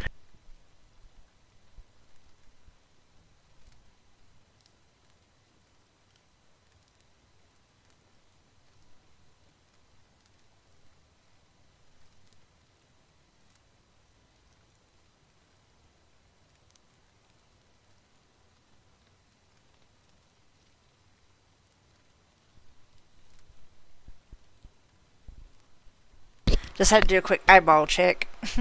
Sometimes I get stuff in my eyes and it makes it hard for me to read. Anyway, back to action. Before we get an ad break or anything. Chapter 14. I woke up someplace dark and warm, and then I opened my eyes, and it wasn't dark anymore, but just dim. I was in a hotel room, a cheap one, lying on my back in a double bed. Heavy curtains were drawn, but cheap curtain rods sagged in the middle and let light in from outside. I felt like I'd been laying there for a while. I took a deep breath, and it made my shoulder begin a dull, pounding throb. I moaned, but before I could think to keep quiet, I'm not a wimp. It just hurt that bad. My throat was parched, my lips chapped. I turned my head, which made my jaw ache where Murphy had socked me. My left shoulder was covered in thick white bandages and wrapped firmly in tape. It looked clean and neat except for the bruises that I could see spreading out toward my chest and down my arm from beneath the bandages. As a side note, I noticed that I was naked, and the list of candidates for who could have undressed me was awfully short. Beyond my shoulder, on the nightstand beside the bed, was a pile of miscellany. A book entitled SAS Survival Manual lay open to a page with several black and white illustrations of bandaging techniques. Beside it were some empty cardboard boxes whose labels declared to have once contained cotton gauze, wrapping, medical tape, that sort of thing. A brown ball of hydrogen peroxide laying atop a hacksaw with a nicked blade. A paper sack sat on the floor beside the bed, top folded clothes. I moved my right hand up to rub my aching head. One bracelet of Murphy's handcuffs hung around my wrist, the chain swinging from the base of the bracelet, which had apparently been severed by the hacksaw. The other bracelet was down on my left wrist. I could feel it as a dull, throbbing band around the lower part of my arm. I did my best not to move too much, but the pain didn't go away. After a few minutes, I decided my wound wasn't going to start hurting any less, so I sat up. Slowly. Rising wasn't too much more trouble, although my legs shook a little. I made it to the bathroom and made use of the facilities and splashed water on my face with my right hand. This time she didn't surprise me. I heard her move out of the darkness of the back corner of the room. I glanced up into Tara West's amber-colored eyes in the mirror and said, "Tell me I didn't get lucky last night."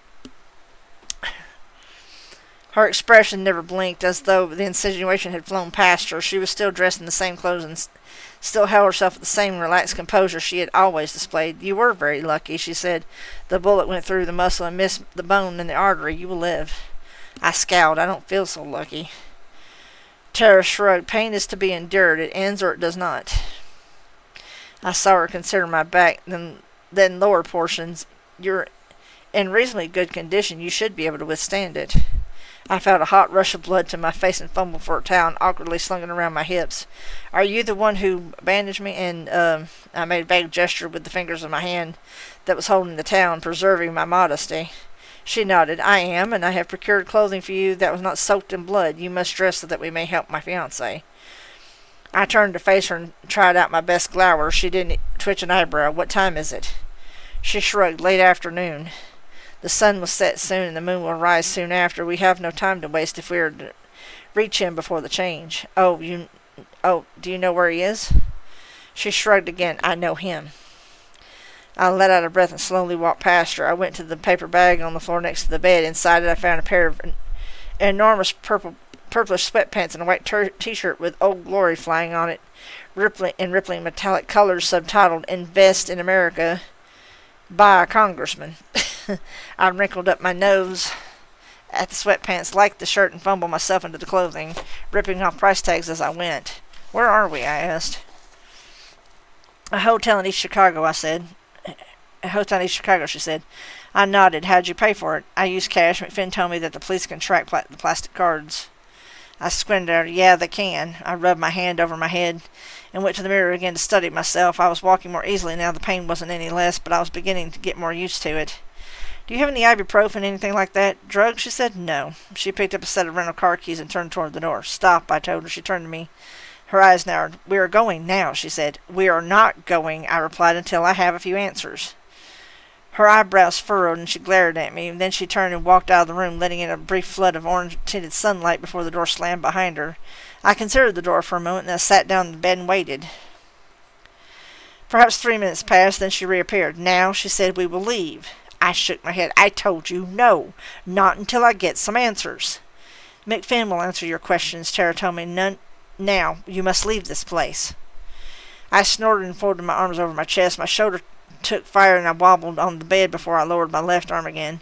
I left the right one folded across my chest, but this didn't have the same effect. Where is McFinn? Why did he kill Marcone's business partner and his bodyguard? Or did he kill them at all? You will leave this, Tara began. Who are you? Why did the pair of you mess up the first circle, the one in your basement? How did you know Kim Delaney? Tara West snarled and seized me by the front of my shirt. You will leave this place now, she said, glaring into my eyes. Why should I? I snarled, and for once I didn't avert my eyes. I stared into her gleaming amber eyes and braced myself for the impact and look into her soul for her to peer into mine. Instead, nothing happened. That in itself was enough to make my jaw drop incredulously. I continued to stare, and she didn't blink, didn't turn away, and didn't fall into soul gaze with me. I shuddered in reaction. What was going on? Why didn't the gaze begin? There were only two kinds of people whose eyes I could meet for more than a second or two. The people who had already met my eyes in a soul gaze were one kind, and human beings from the Never Never were the other. I had never looked upon Tara West's soul before. I remembered a soul gaze every time it happened. The experience wasn't the sort of thing you could get. That left only one conclusion. Whoever she was, whatever she was, Tara West wasn't human. We will leave now, she growled. I felt a surge of defiant grumpiness course through me. Why should I? I whispered back. Because I have called the police and told them you were here, that you were acting irrational and dangerous, and you possess a weapon. They will be here momentarily. I think that police might be feeling threatened given all the recent deaths. They will likely shoot you rather than take chances. She let go of my shirt with a little push and stalked out of the room. I sat on the bed for about 5 seconds, then rose and hobbled after her, taking time to snatch my duster from where it was draped over her chair.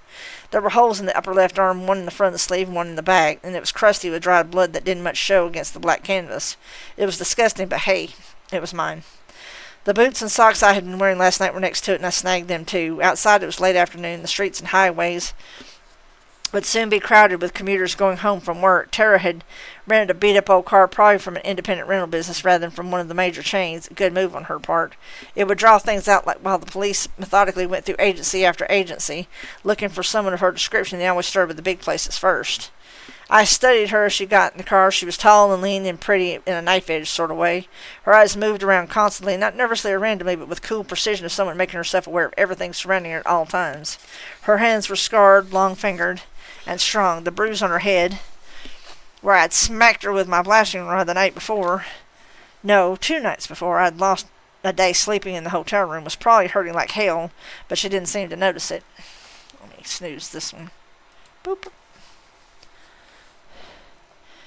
She drove us out of the streets of East Chicago, one of the distant suburbs of the big city, down at the south end of the Lake Michigan, finally turning off into a quiet drive beside a sign that read Wolf Lake Park. Tara West made me nervous. She had appeared from nowhere to save me from the back of a police car, true, but what were her intentions? Was she really trying to help her fiancé keep from falling victim to his family curse again, or were there two of them working together to remove anyone who could rebuild the magical circle that could contain McFinn and render him harmless? That would make sense, given that once Kim Delaney was dead, they came after me. On the other hand, that didn't fit in with a lot of the other facts. McFinn, if he was truly a Loup Garou, changed into a beast only during the nights of the full moon, and at least a dozen people had been killed when the moon was waxing full, but not yet all the way there. Or after it had been full for 3 nights already, and it was waning back toward half full again. And Tara West wasn't a werewolf. A werewolf was a human being who used magic to turn into a wolf. She looked upon my eyes and not been drawn in, therefore she wasn't a human being.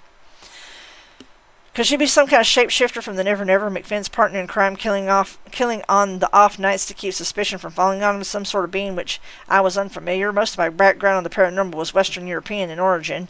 I should have been reading more books on Native American beliefs, South American spooks and haunts, African legend, East Asian folklore, but it was a little late for such regrets. If Tara West was a monster and wanted me dead, she could have killed me already, but surely she would not have bothered to clean and dress my injury. Of course, that begged the question, what did she really want?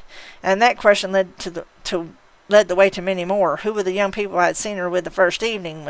What was she doing with them? Did she have some kind of cult of followers, like vampires sometimes builds up, or was it something else entirely? Tara pulled over to the little gravel lane, drove a 1/4 mile up it, and pulled off into the weeds. Get out, she said. He will be here somewhere. The bouncing car ride had come to an end mercifully, and the sun was still solidly above the horizon, with moonrise not for at least an hour after sunset, so I ignored the pain and pushed my way out of the car to fall into the woods. It was darker underneath the ancient oaks and sycamores, and quiet. Birdsong came to us, but from far away, as though the birds were choosing the better part of valor, and remaining where the sun could still touch the tree branches. The wind sighed through the woods, sending leaves spinning down in all shades of gold and orange and russet, adding to the thick, crunchy carpeting under our feet. Our steps sounded out distinctly as we moved ahead through the leaves, and the cool wind made me grateful that I had thought to drape my duster over my shoulders. I studied the usually quiet Tara. She was walking with exaggerated motions, planting her feet down solidly with each step as though intentionally trying to make noise. Once or twice she stepped out of her way to tread on a branch, snapping it with dry popping sound. I was too tired and sore to go to any such effort. I just walked, and it made more noise than she did. Who says I can't do anything right? We hadn't gone for more than a few hundred yards when Tara abruptly tensed, crouching, her eyes scanning all around. There was a whistling sound, and then a bent sapling jerked upright, dragging a noose around Tara's ankles and hauling her across the rock and leaf-covered floor of the woods with a yelp of surprise. I blinked at her, and then something came up out of the leaves, rose right up like Hamlet's dad from the stage floor, but instead of bemoaning his fate and charging me with avenging him, he slugged me across the jaw on the same side of the face that already sported a dark purple bruise, and sent me spinning to the ground, stunned. I landed badly, but on my unwounded side, and rolled out of the way as a muddy, naked foot stomped down at my head. I grabbed onto it and jerked with more desperation than strength, and the foot's owner fell down beside me. Instead of being slowed, he slapped his arms at the ground as he hit it, much the way Murphy did when practicing falls. Then he rolled as I struggled to my hands and knees and slid a hard, strong forearm beneath my throat, locking it there with the other hand, pressing back against my windpipe.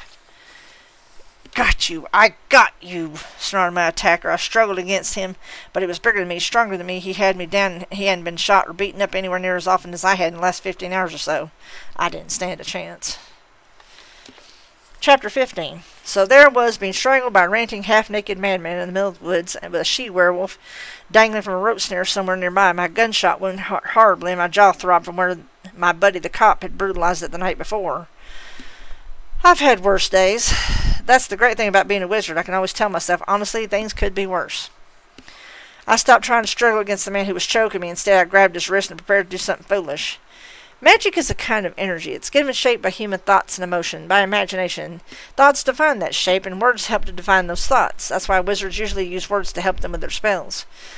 Words provide a sort of insulation as the energy of magic burns through a spellcaster's mind.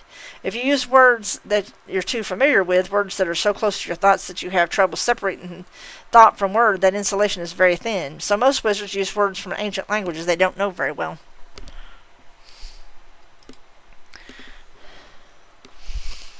Or else they make up nonsense words and mentally attach the meanings to a particular effect. That way, a wizard's mind has extra layer of protection against magical energies coursing through it.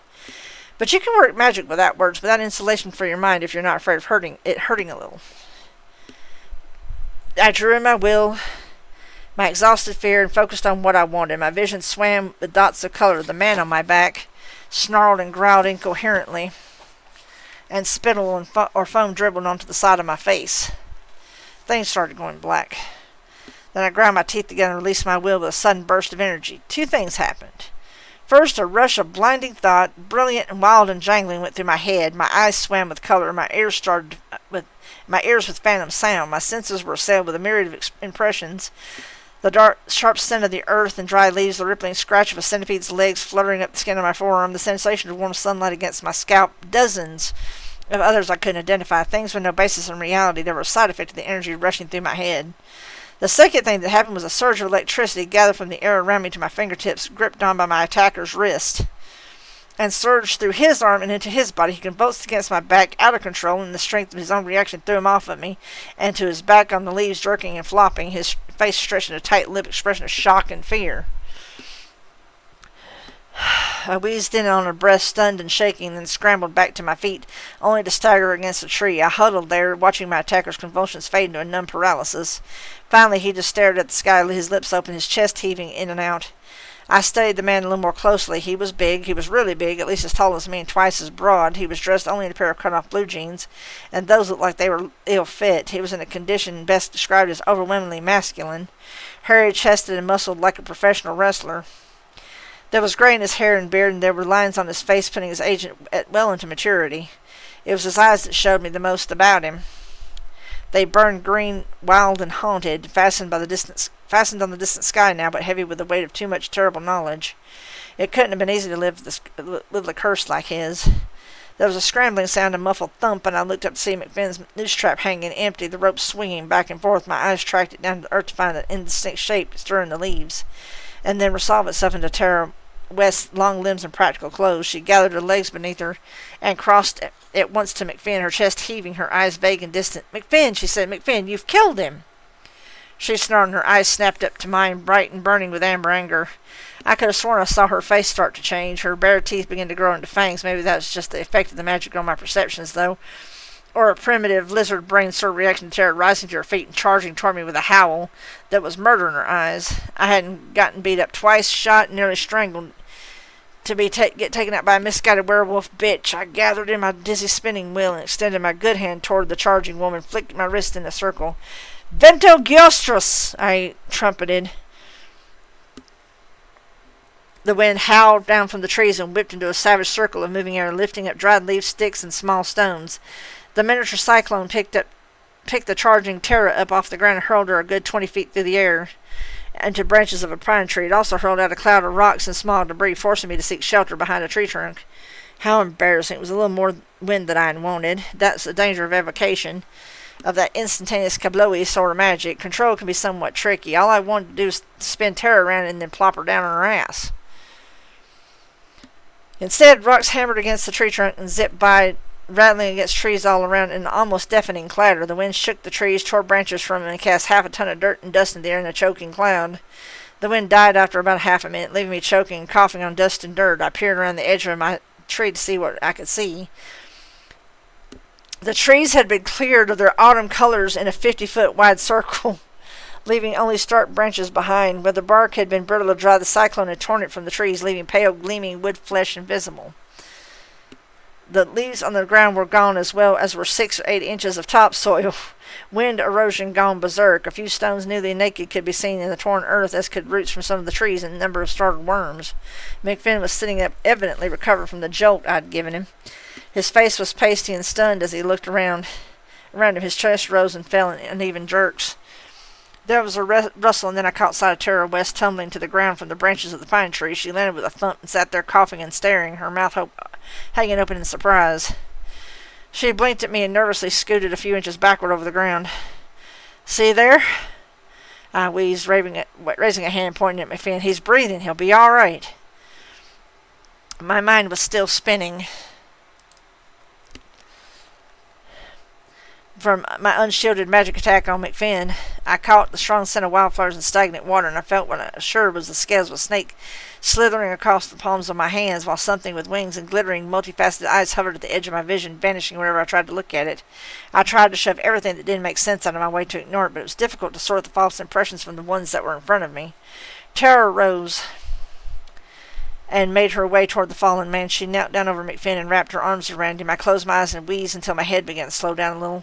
I focused on all the pain that was lurking in the midst of the confusion, pain in my shoulder, my throat, my jaw, and gave me a concrete foundation, a place I knew that was stable, if unpleasant. I fastened on it, concentrated, until it began to get less woozy. Once the pain returned in force, I wasn't sure I wanted to be less woozy, but I opened my eyes anyway. McFinn had his arms around Tara's shoulders, and she was kissing him as if she were trying to inhale him. I felt vaguely voyeuristic. I said, maybe we should get somewhere out of the open. They disengaged slowly, and Tara helped McFinn to rise to his full impressive height. He made her look like a little slip of a girl, but he leaned against her a little as he stood. He studied me, and I kept my eyes away from his. I didn't want to see what was inside of him. "Kim's dead," McFinn said, "isn't she?" It wasn't a question, but I nodded, "Yeah, last night." The big man shuddered and closed his eyes. "Damn it," he whispered. "Damn it all." "There was nothing you could do," Tara said, her voice low. She knew the risks. "And you must be Harry Dresden," McFinn said, glanced at the burns on his wrist where my magic had taken him. "Sorry about that. I didn't see Tara with you. I didn't know who you were." I shrugged. "Don't worry about it. But can we get out of the open? Last thing we need is a couple of runners or bikers to come back and report us to the police." McFinn nodded at me. "All right, let's go." Tara gave me a last weary look and turned with McFinn to help him further back into the woods. I followed them. McFinn's camp turned out to be hidden in the overhang of a bank of earth, heavily laced with the roots of ancient trees above it that held in place and kept it from simply spilling into a mound of mud. There was a small fire built at the back of the shelter that the bank afforded was well shielded from sight. McFinn made his way to the fire and settled down before twilight would cast the sheltered camp into deep darkness, but for now it was only shady and out of the wind. The fire had made the place warm and comfortable. It didn't feel like we were within 15 miles of the third largest city in the country. Tara settled down beside McFinn, her manner restless. I remained standing, though the throb in my arm made me wish I was lying down in bed somewhere instead of huddling in the middle of a small but genuine forest. All right, McFinn, I said, you want my help, and I want to keep more people from being hurt, but I need some things from you. He peered up at me, his green eyes calculating. I'm hardly in a position to bargain, Mr. Dresden. What do you need? I'll give it to you. Nodded. Answers. I got about 1,000,000 questions. Dark will come in less than 2 hours. Moonrise is only slightly more than an hour after that. We don't have much time for questions. Time enough, I assured him. Why did you come here? I woke up about 5 miles from here this morning, McFinn said, looking away from me as he did, staring at the fire. I've got several stashes hidden around the city, and just in case, this is one of the older ones. The damp had gotten to the clothes, and all I had was these. He gestured the jean shorts. Do you remember what you did? The words had an edge to them, but at least I didn't say, do you remember murdering Kim Delaney? Who says I can't be diplomatic? McFinn shuddered. Pieces, he said. Just pieces. He looked at me and said, I didn't mean to hurt her, I swear to you. Then why is she dead? The words came out flat, cool. Tara glared at me, but I watched McFinn for his answer. The curse, he said quietly. When it happens, when I change. Have you ever been angry, Mr. Dresden? So angry that you lost control, that nothing else mattered to you but acting on your anger? Once, I said. Maybe you can understand that part of it then, McFinn said. It comes on me, and there's nothing left but the need to hurt something, to act on the rage. I tried to tell Kim that the circle wasn't working, that she had to get out, but she wouldn't listen.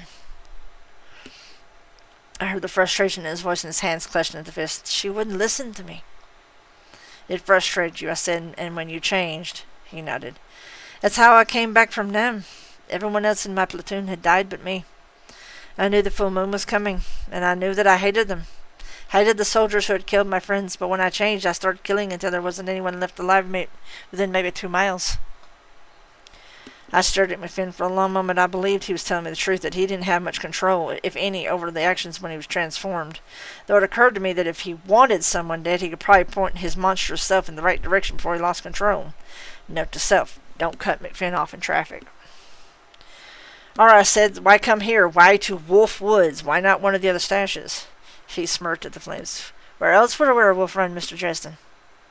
Someplace a little less freaking obvious, I shot back. McFinn shook his head. The FBI doesn't believe in werewolves. They aren't going to make the connection. Maybe, I can see, but there are smarter people than the FBI looking for you now. I don't think we should stay here for long. McFinn glanced at me and then around him as though listening for pursuers. You might be right, he admitted. But I'm not going anywhere till my head stops spinning. You don't look so good either. I'll make it, I said. All right. How did you know Kim Delaney? From her activist functions, I assume? McFinn's face went pale at the mention of her name. But he nodded. Originally, I came to know her of her talents about a year ago. She had told us how you were helping her control her abilities. She was helping me indirectly with the Northwest Passage project. Then last month I asked for her help. Why did you do that? McFinn glanced warily at Tara and then back at me. Someone broke my circle. I hunkered down on my heels, resting my aching arm on my knees. Someone broke your circle, the one in the basement? Yes, McFinn said. I don't know who. I'm not at home a lot. We found it broken when we went downstairs before moonrise last month.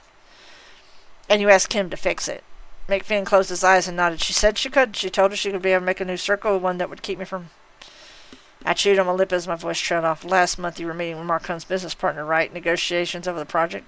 I didn't kill him, McFinn said quickly. He died the night after the full moon. I couldn't have made the change and done it then. And the other 2 nights I made sure I was well away from human beings. I didn't kill anyone the second 2 nights either. I was alone. Your fiancé could have done the killings, I said, and flicked a glance at Tara West. She glared at my eyes for a moment and then looked away. She didn't, McFinn said, his tone cool. Let's go back a bit. Someone messed up your circle. To do that, they would have to know about your curse, right? And they'd have to get into your house. So the person is who So the question is, who could have done those things? And then the question is, who would have done it and why? McFinn shook his head. I don't know, he said. I don't have much contact with the supernatural, Mr. Dresden. I keep my head down. I don't know anyone else who can make that change except for her. He put his hand over that of the woman beside him. A suspicion took root in my mind, someplace dark and sneaky. I studied Tara as I spoke to McFinn. You want to hear a theory? I said. I didn't wait for him to answer. Presuming you were telling the truth, I figured someone else did the killings the night before the full moon. Last month, some gangsters in town. Then they made sure you would be the one going berserk the next 3 nights by fucking up your circle. Why would they do that? McFinn asked. To set you up, they kill some people, maybe it's just for kicks, maybe for a good reason, and they lay the blame at your feet. Someone like me or the White Council comes poking around, then they go straight to you. You're notorious, like a convicted felon. They find you over the body with a bloody knife, metaphorically speaking, and you're the one to burn at the stake, literally. McFinn studied my face for a moment.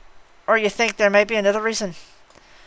I shrugged. Maybe you are the killer. You could be trying to make it look like someone's setting you up to me and the council. The police can't prove shit against you under the mundane justice system, and using this deception clears you with the supernatural community. So you moan and pose and say, woe was me, I'm only the poor cursed guy, and meanwhile a bunch of people end up dead. People who are standing in the way of your completing the Northwest Passage project.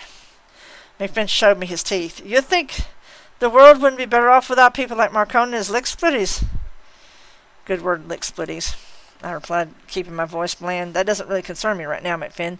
Men like Marcone know the risk and take chances. What bothers me is that a bunch of other people are getting dead and they don't really deserve it. I may have to pause during the chapter because it's a bit of a long one.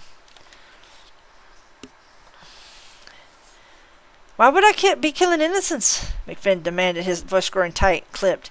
Innocents like Kim, I said. I'm a wizard, not a saint. I'm allowed to be vindictive. McFinn went pale and looked down. Maybe you're doing this as a smokescreen. Maybe you can't help it.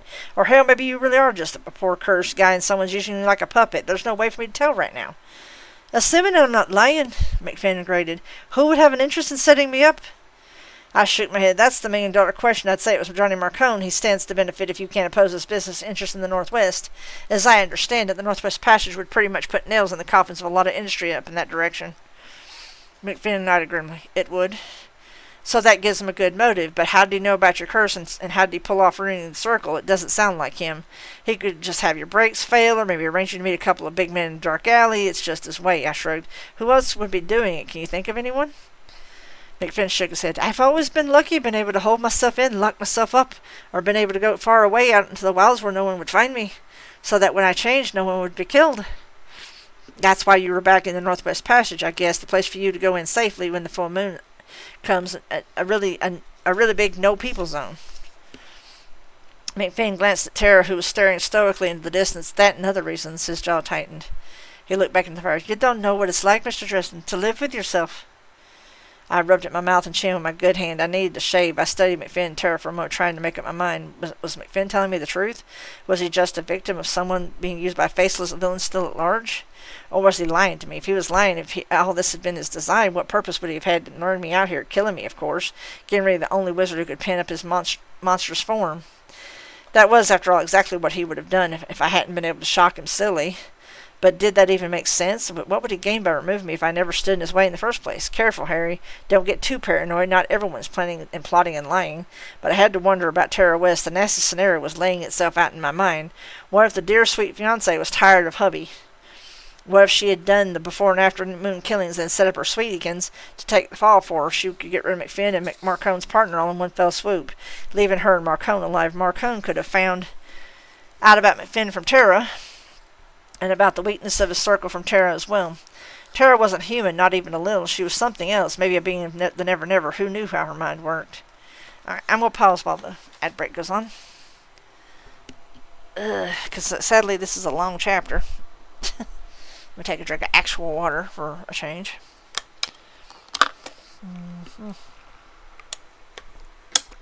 And yes, I'm about to reach the 2-hour mark. Unfortunately, I've not got as far as I want to, so I'm probably going to go over a little bit. I should be fine. Aw. That's very cute. That's very cute.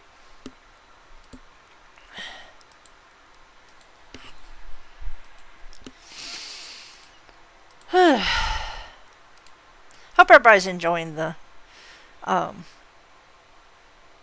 I hope everybody's enjoying stuff.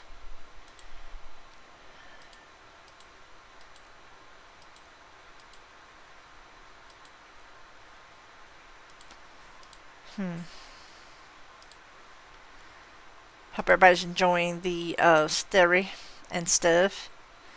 Um,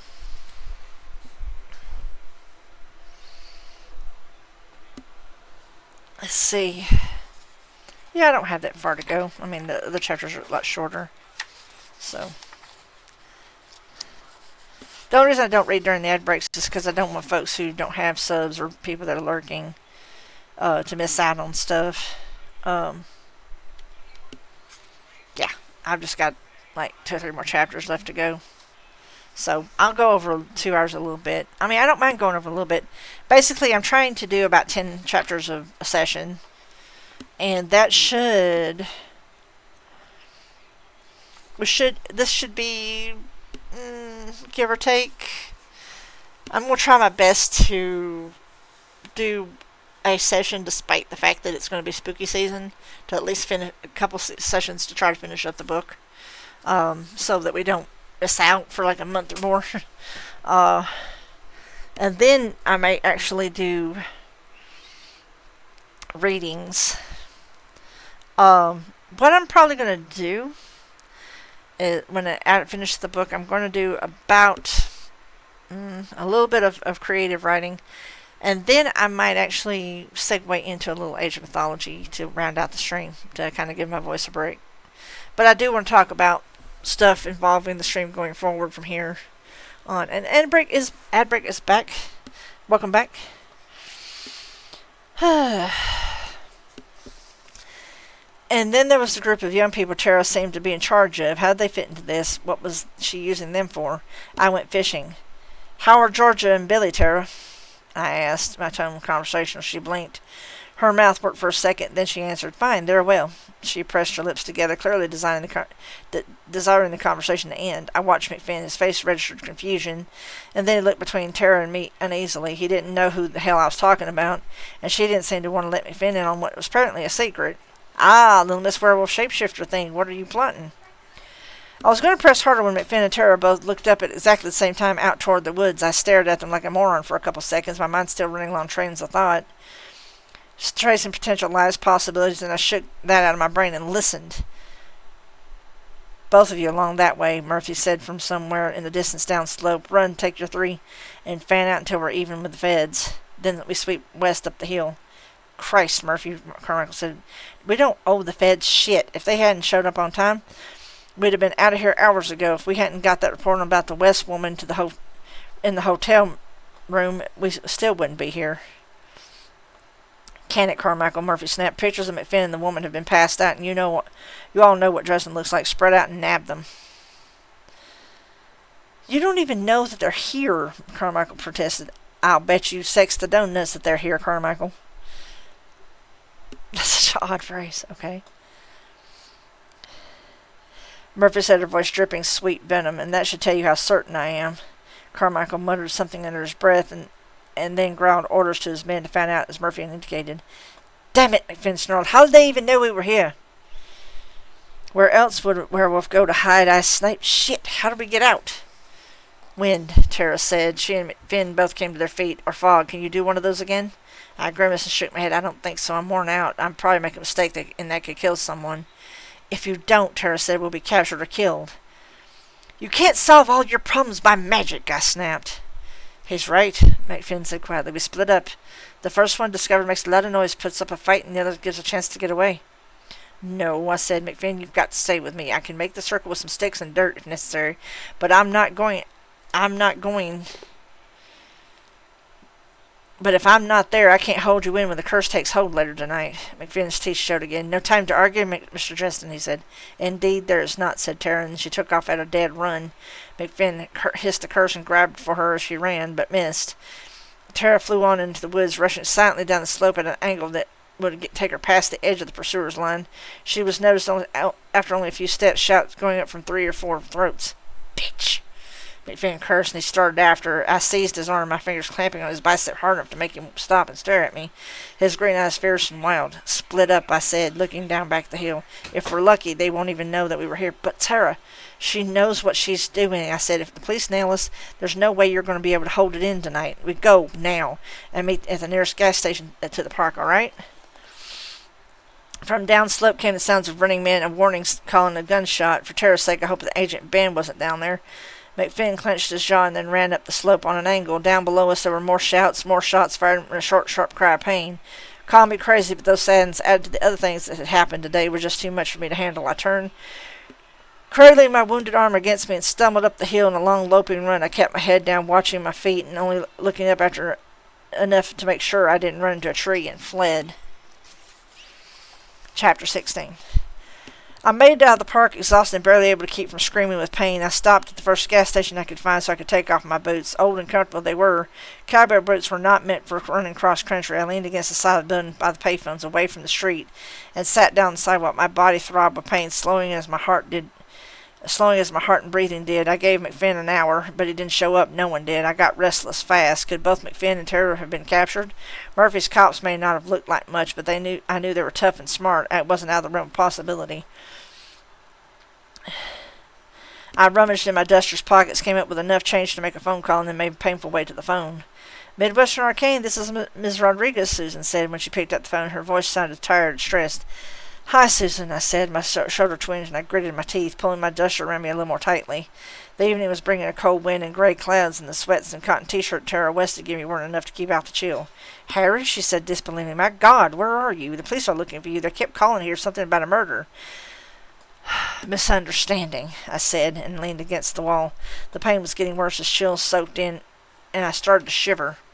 You sound terrible, Susan said. Are you all right? Can you help me? There was a pause on the other end of the line. I don't know, Harry. I don't know what's going on. I don't want to get in any trouble. I could explain it, I offered, struggling to keep my words clear through the pain, but it's sort of a long story. I dropped a subtle emphasis on that last word. Sometimes it scares me how easy it is to get people to do what you want them to do if you know something about them. Story, huh? Susan said. I could hear the sudden twinge of interest in her voice. Sure. Murder, violence, blood, monsters. Give you the whole scoop if you can give me a ride. You bastard, she breathed. I thought she was smiling. I would have come to get you anyway. Sure you would have, I said. But I felt a smile on my own. I felt a smile on my own lips. I told her the address of the gas station and hoped that the feds hadn't taken time to get a wiretap for Susan's phone. Give me half an hour, Susan said, maybe more depending on traffic. I squinted up at the sky, which was rapidly darkening, both with oncoming dusk and heavy brooding clouds. Time's important. Hurry if you can. Just take care of yourself, Harry, she said, worry in her voice.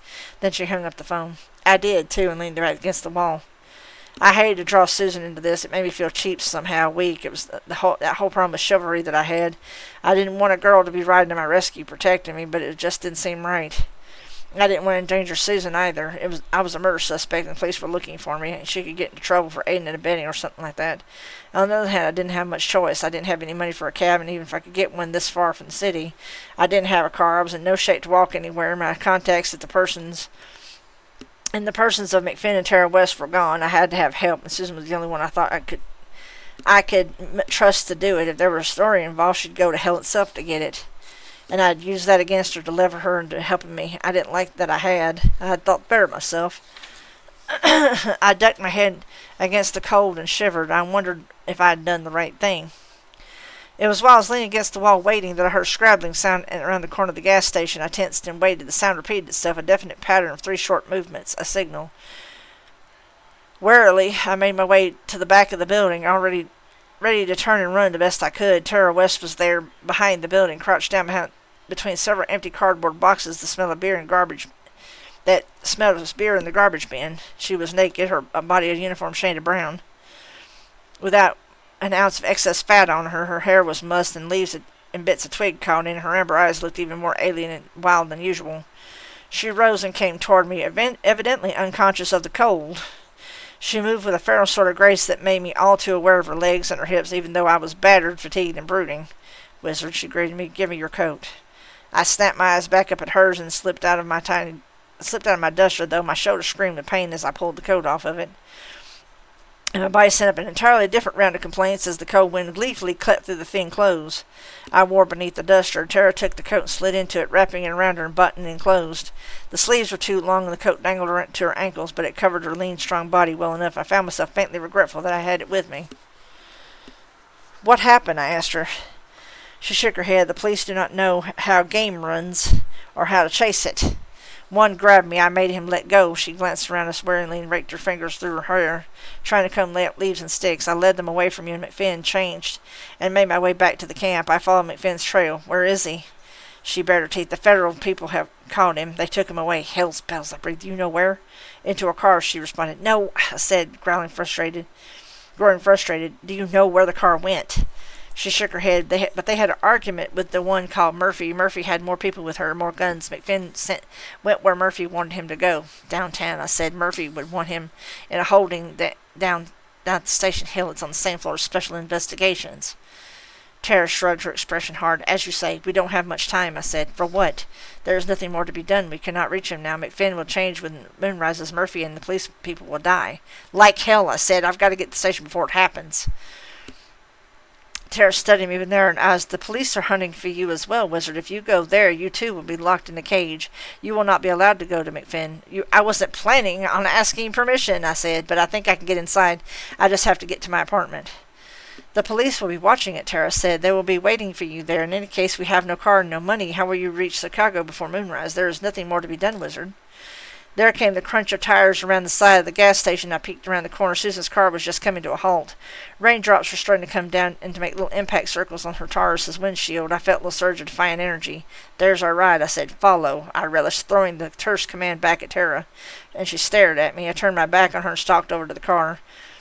Susan leaned across and threw up in the passenger door, then blinked at me in surprise. She blinked again when Tara slipped in front of me, threw the passenger seat forward, and slid into the back seat with a flash of long, lean legs, and regarded Susan with unreadable, distant eyes. I pushed the seat back and settled into place. It was a real effort to shut the door, and a small sound of discomfort escaped my mouth. When I looked at Susan, she was staring at me and at my arm. I looked down and found the bandage, and a part of the t-shirt sleeve was soaked through with blood. The purple bruises had spread a few inches, it seemed, and showed beneath the shirt sleeve. "Good Lord," Susan gasped. "What happened?" "I got shot," I said. "Did it hurt? Doesn't it hurt?" Susan stammered, still stunned. "Is this female always so stupid?" Tara asked. I winced. Susan turned in the seat and glowered at Tara, and I looked back to see Tara, now her eyes and bare teeth, and what could hardly say was a smile. "It hurts," I confirmed. "Susan, take us to my place, but don't stop when you get there. Just drive past slowly. I'll tell you everything on the way." Susan gave Tara one last skeptical glance, particularly taking in my bullet-torn duster and Tara's bare limbs. "This better be good, Dresden," she said, and then she slapped the car into gear and started driving with irritated haste back toward the city. I wanted to collapse into sleep, but I made myself explain most of what happened over the past couple of days to Susan, editing out mentions of the White Council, demons, and that sort of thing. Susan listened and drove and asked intent questions, fastening gleefully onto the information concerning the Northwest Passage Project and Johnny Marcone's links to the businesses opposing it. Rain started coming down steadily, murky veil, and she flicked on the windshield wipers. "So you've got to get to McFinn," Susan said, which was when I was finished, before the moon comes up and transforms. "You've got it," I said. "Why don't you call Murphy, tell her what's going on?" I shook my head. "Murphy isn't going to be in the mood to listen. She busted me and I fled arrest. She'd have me in a cell before I could say abracadabra." "But it's raining," Susan protested. "We won't be able to see the moon tonight. Won't that stop McFinn from changing?" I blinked at the question and glanced back at Tara. She was watching the buildings pass out the side windows. The street lights started flickering on. She didn't look at me, but shook her head. "No such luck," I told Susan. "And with these clouds, I can't even tell if the sun's gone down yet, much less how much time we have before moonrise." Susan breathed out slowly. "How are you going to get to McFinn, then?" "I've got a couple of things at my apartment. Drive on by and let's see if anyone's watching the old place." Susan turned the car down the street, and we rolled down slowly through the rain. The old boarding house huddled stoically beneath the downpour, its gutters gurgling and spouting streams of water. The street lights glowed with silver halos as the rain came down. A bit down from my building, a plain brown sedan was parked, and a couple of shadowy forms could be seen inside when Susan drove past. "That's them," I said. "I recognize one of them from Murphy's unit." Susan let out another breath and drew the car around the corner, parking along the street. "Is there any way to sneak into your place, the back door?" I shook my head. "No, there's only one door in, and you can see the windows from here. I just need the police not to be looking for a few minutes." "You need a distraction," Tara said. "I will do it." I looked over my shoulder. I don't want any violence. She tilted her head to one side, her expression never changing. Very well, she said. For McFinn's sake, I will do as you say. Open the door. I stared at her fathomless eyes for a second, searching for any signs of deception or betrayal. What if Tara was the killer? If she had known about McFinn and was able to transform into one fashion or another, she could have committed the murders last month as well as the 2 nights past. But if so, why had she seemingly sacrificed herself so that McFinn and I could escape? Why had she come to find me? Then again, McFinn had been captured, and her words at the gas station may have been calculated to make me give up trying to help him, if one looked at them from a certain point of view. What if she was trying to take care of both McFinn and me by throwing us to the mundane legal system? My head spun with pain and weariness. Paranoid, Harry, I told myself. You've got to trust someone somewhere, or else McFinn, Gus Furry, Murphy, and a lot of other good people died tonight. There wasn't much choice. I opened the door and we both got out of the car. What are you going to do? Asked Tara. Instead of answering, the ember-eyed woman stripped off my duster and handed it back to me, leaving herself nude and lovely under the rain. Do you like to look at my body? She demanded of me. Careful how you answer this one, Buster, Susan growled from the car. I coughed and glanced back at Susan, keeping my eyes off the other woman. Yeah, Tara, that will work fine, I guess. Wait for 20 slow breaths, she said. There was a note of amusement in her voice. Pick me up at the far end of the block. Then she turned on her bare heel and glided into the darkness between streetlights in a graceful lope. I frowned after her for a moment and then drew my duster back on. You don't have to look quite so hard, Susan said. Is the human interest angle for the story? I winced, holding my wounded arm close to my side, and leaned down to meet Susan's eyes. I don't think she's human, I said. And then I stood and started walking down the street, slowing my steps so I didn't round the corner until Tara's prescribed time limit had elapsed. Even when I did, I walked quickly, like someone hurrying home out of the rain, my hands in my pockets, keeping my head down against the gray downpour. I crossed the street toward my apartment building, glancing at the sedan as I did. The cops weren't watching me. They were staring at the pool of light beneath the streetlight behind them, where Tara spun gracefully through the steps of some sort of gliding dance, moving to a rhythm and music I could not hear. There was a primal sort of intensity to her emotions, raw sexuality, feminine power coursing through her movements. Her back arched as she spun and whirled, offering out her breastlet to the chill rain, and her skin was slick and gleaming with water. I tripped over the curb on the far side of the street and felt my cheeks start to flame as I hurried down the steps to my apartment. I unlocked the door and went inside, shutting it behind me. I didn't light any candles, relying upon my knowledge of the house to move around. The 2 portions were in their plastic sports bottles on the counter where I left them. I grabbed up my black nylon backpack from the floor and threw the bottles in. Then I went to my bedroom and grabbed the blue coveralls with the little red patch over the one breast pocket that's stenciled with Mike in bold letters. My mechanic had accidentally left him in the trunk of the Blue Beetle last time the Beetle was in the shop. I added a baseball cap, a first aid kit, a roll of duct tape, a box of chalk, 7 smooth stones from a collection I kept in my closet, a white t-shirt and a pair of blue jeans, and a huge ball of Tylenol, zipped it in the backpack, and headed back out again. At the last moment, I took up my wizard staff in the corner by the door. Something flashed past my legs, moving out into the night, and almost jumped out of my skin. Mister paused at the top of the stairs to look back at me, his eyes enigmatic and irritated, and then vanished into the darkness. I muttered something under my breath and locked the door behind me, and then headed out once more, my heart rattling along too quickly to be comfortable. Tara was on her hands and knees in the middle of the pool of light behind the sedan, her damp hair falling all over her face, her lips parted, facing the 2 plainclothes officers who had gotten out of the car and were speaking to her from several feet away. Her chest was heaving in and out, but having seen her in action, I doubted it was merely from the exertion of her dancing. Looked nice, though. The policeman was sure as hell staring. I gripped my staff in hand along with the backpack and walked away down the street again. It didn't take long to make it back to Susan's car, and she immediately wheeled the vehicle around the block without comment. Susan hardly had begun to slow down when Tara appeared from between a couple of buildings and loped over to the car. I leaned forward, opened the door, and she got into the back seat. I threw her the extra clothes I'd picked up, and she began to dress without comment. It worked, I said. We did it. Of course it worked, Tara said. Men are foolish. They will stare at anything female and naked. She's got that right, Susan said under her breath and jerked the car into motion again. Oh, we're going to talk about this one, mister. Next stop, Special Investigations. Outside the Battled Police Building downtown, I pulled the baseball cap a little lower over my eyes and drank the blending potion. It didn't really have any taste to it at all, but it twitched and bubbled all the way down my gullet until it hit my stomach. I gave the potion a few seconds to work and shifted my hands on the handle of my wizard staff, even though the end of it was shoved into a wheeled bucket. It still didn't look much like the handle of a mop. And even though I was dressed in the dark blue coveralls that were ridiculously short on me, I didn't look much like a janitor. That's where the magic came in. If the potion worked, I'd look like background to any casual observers, as part of the scenery that they wouldn't glance at twice. So long as they didn't give me intense scrutiny, the potion's power should be able to keep me from being noticed, which would get me close to McFinn, which would let me put the containment circle around him and keep his transformed self from going on a rampage. Of course, if it didn't work, I might just end up studying the inside of a jail cell for a few years, provided the transformed McFinn didn't tear me apart first.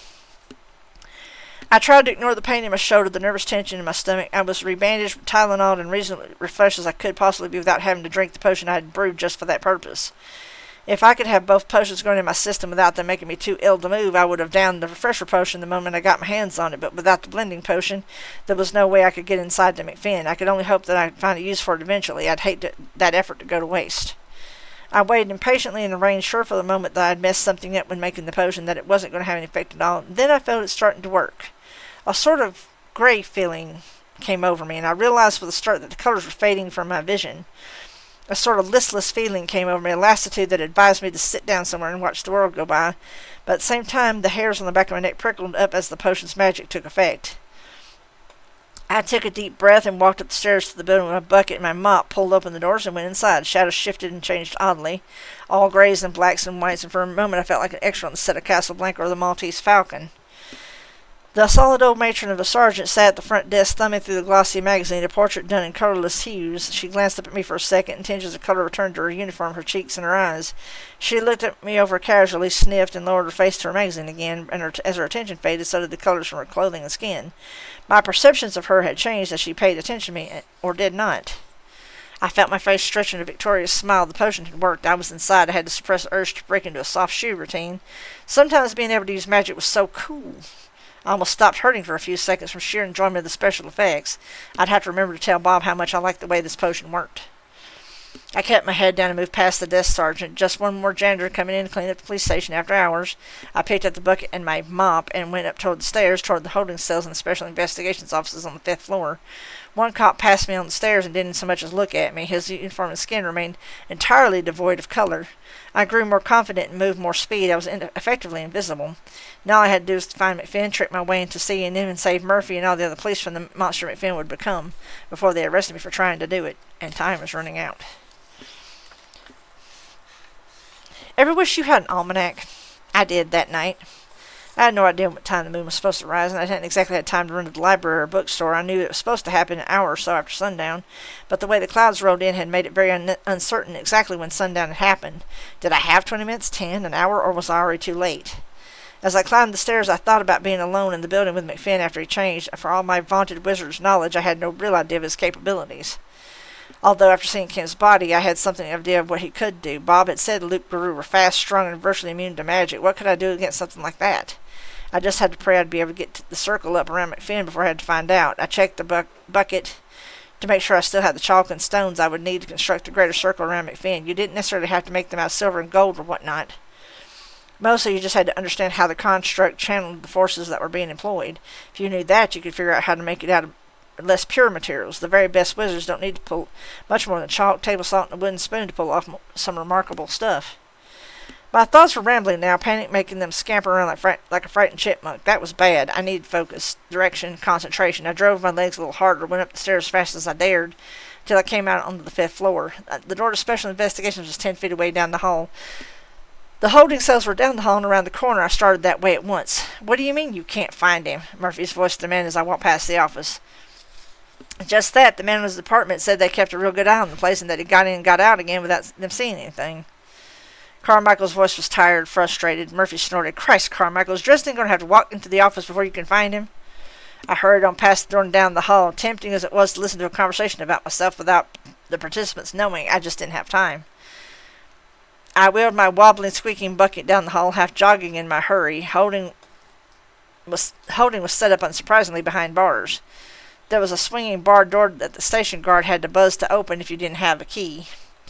Beyond that was a sort of antechamber with a couple of wooden chairs and not much else besides a counter with a window made of bulletproof glass. The jailer sat behind the glass at his desk, his expression baggy-eyed and bored. Past the jailer's window was another door made of steel with a tiny little window, which led to the row of cells. The jailer had controls to that door at his desk as well. I went to the first barred door, kept my head down, and rapped on the metal slats. I waited for a while, but nothing happened, so I rapped on the bars again. It occurred to me that it would be a nice touch of irony if the same blending potion that got me into the building would also keep me being noticed by the jailer and let inside. I rapped on the bars again, harder this time with the shaft of my wooden mop. It took some determined rapping to get him to look up from his magazine, but he finally did and peered at me through the thick glasses. His colors swirled and gained a bit of tint before settling back down toward gray. He frowned at me, glanced back at a calendar on the wall, and then pushed the button. The bar door buzzed, and I shoved it open with my bucket, wheeling inside my head down. "You're early this week," the jailer said, his eyes back on the magazine. "Out of town on Friday, trying to get done sooner," I replied. I kept my voice so monotone, so gray and boring as I could manage. To my surprise, it came out as I intended it. I'm usually not much of a liar or an actor, so the potion must have been helping on me on some subtle and devious level. One thing I'll say for Bob, he's annoying as hell, but he knows his stuff. "Whatever, sign here," the jailer said in a bored tone. I shoved the clipboard and pen at me through a slot in the base of the plexiglass window. He turned a page in his magazine, showing me a picture of an athletic-looking young woman doing something anatomically improbable with an equally improbable young man.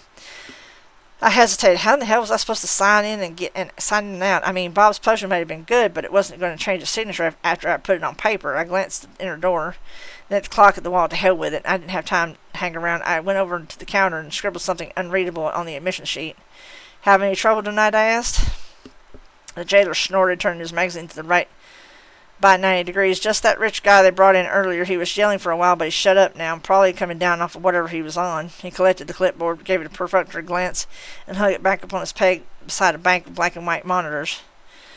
I leaned closer to the monitor, sweeping my eyes over them. Each was apparently receiving a signal from a security camera, because each one of them displayed a scene that was exactly the same except the actors in it. A small cell, maybe 8 feet by 8 feet, with bars serving as one wall, smooth concrete for the other 3, a bunk, a toilet, and a single door. Maybe 2/3 of the monitors had been stripped, masking tape stuck on the lower right-hand corner of the screen with a name like Hanson or Washington written in black marker.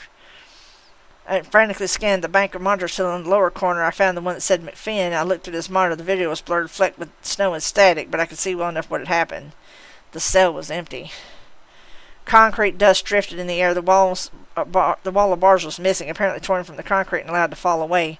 I could see the scraps of McFinn's denim shorts laying on the floor of the cell. "Hell's bells," I swore softly. There was a flicker of motion on the other monitor and one next to McFinn's. The tape at the bottom of the screen said Matson, and a starved-looking, unshaven man in sleeveless white undershirt and blue jeans could be seen curled up on the bunk, his back pressed against the rear corner of the cell. His mouth was open, his chest straining as though he was screaming, but I could hear nothing through the thick security door and the concrete walls. There was a flicker of motion and a huge furry shape on the camera, out of focus, and Matson threw up his skinny arms to protect himself as something huge and quick shoved its way between the bars like a big dog going through a rotten picket fence and engulfed him. There was a burst of static and violent motion, then spattering of black on the gray walls and the floor of the cell, as though someone had shaken up a coal and sprayed the walls with it. Then the huge form was gone, and left behind was a ragged, quivering doll of torn flesh and blood-soaked clothing. Matson stared up at the security camera, his dying eyes pleading with mine, and then he jerked once he was gone. The entire thing had taken up perhaps 3 or 4 seconds. My eyes swept over the other security monitors, and a sick sort of fascination settled over me. Prisoners were straining to the front of their cells, shouting things out, trying to get enough of them to look to see what was going on. I realized they couldn't see what was happening. They could only fear. They wouldn't be able to look out and see the transformed McFinn until he was at the bars of their cell. Fear, sick and horrible, and debilitating, swam over me and tangled up my tongue. The creature had gone through the bars of the cell as though they were made of cheap plastic and had killed without mercy. I stared at Matson's dead eyes, at the ruined mess of what had been his guts, at the detached pieces of meat and bone that had once been his right arm and leg. Stars above, Harry, I thought to myself. What the hell are you doing in the same building with that thing? On another monitor there was a replay of what had happened seconds before an aging black man named Clement went down beneath the creature, screaming as he died.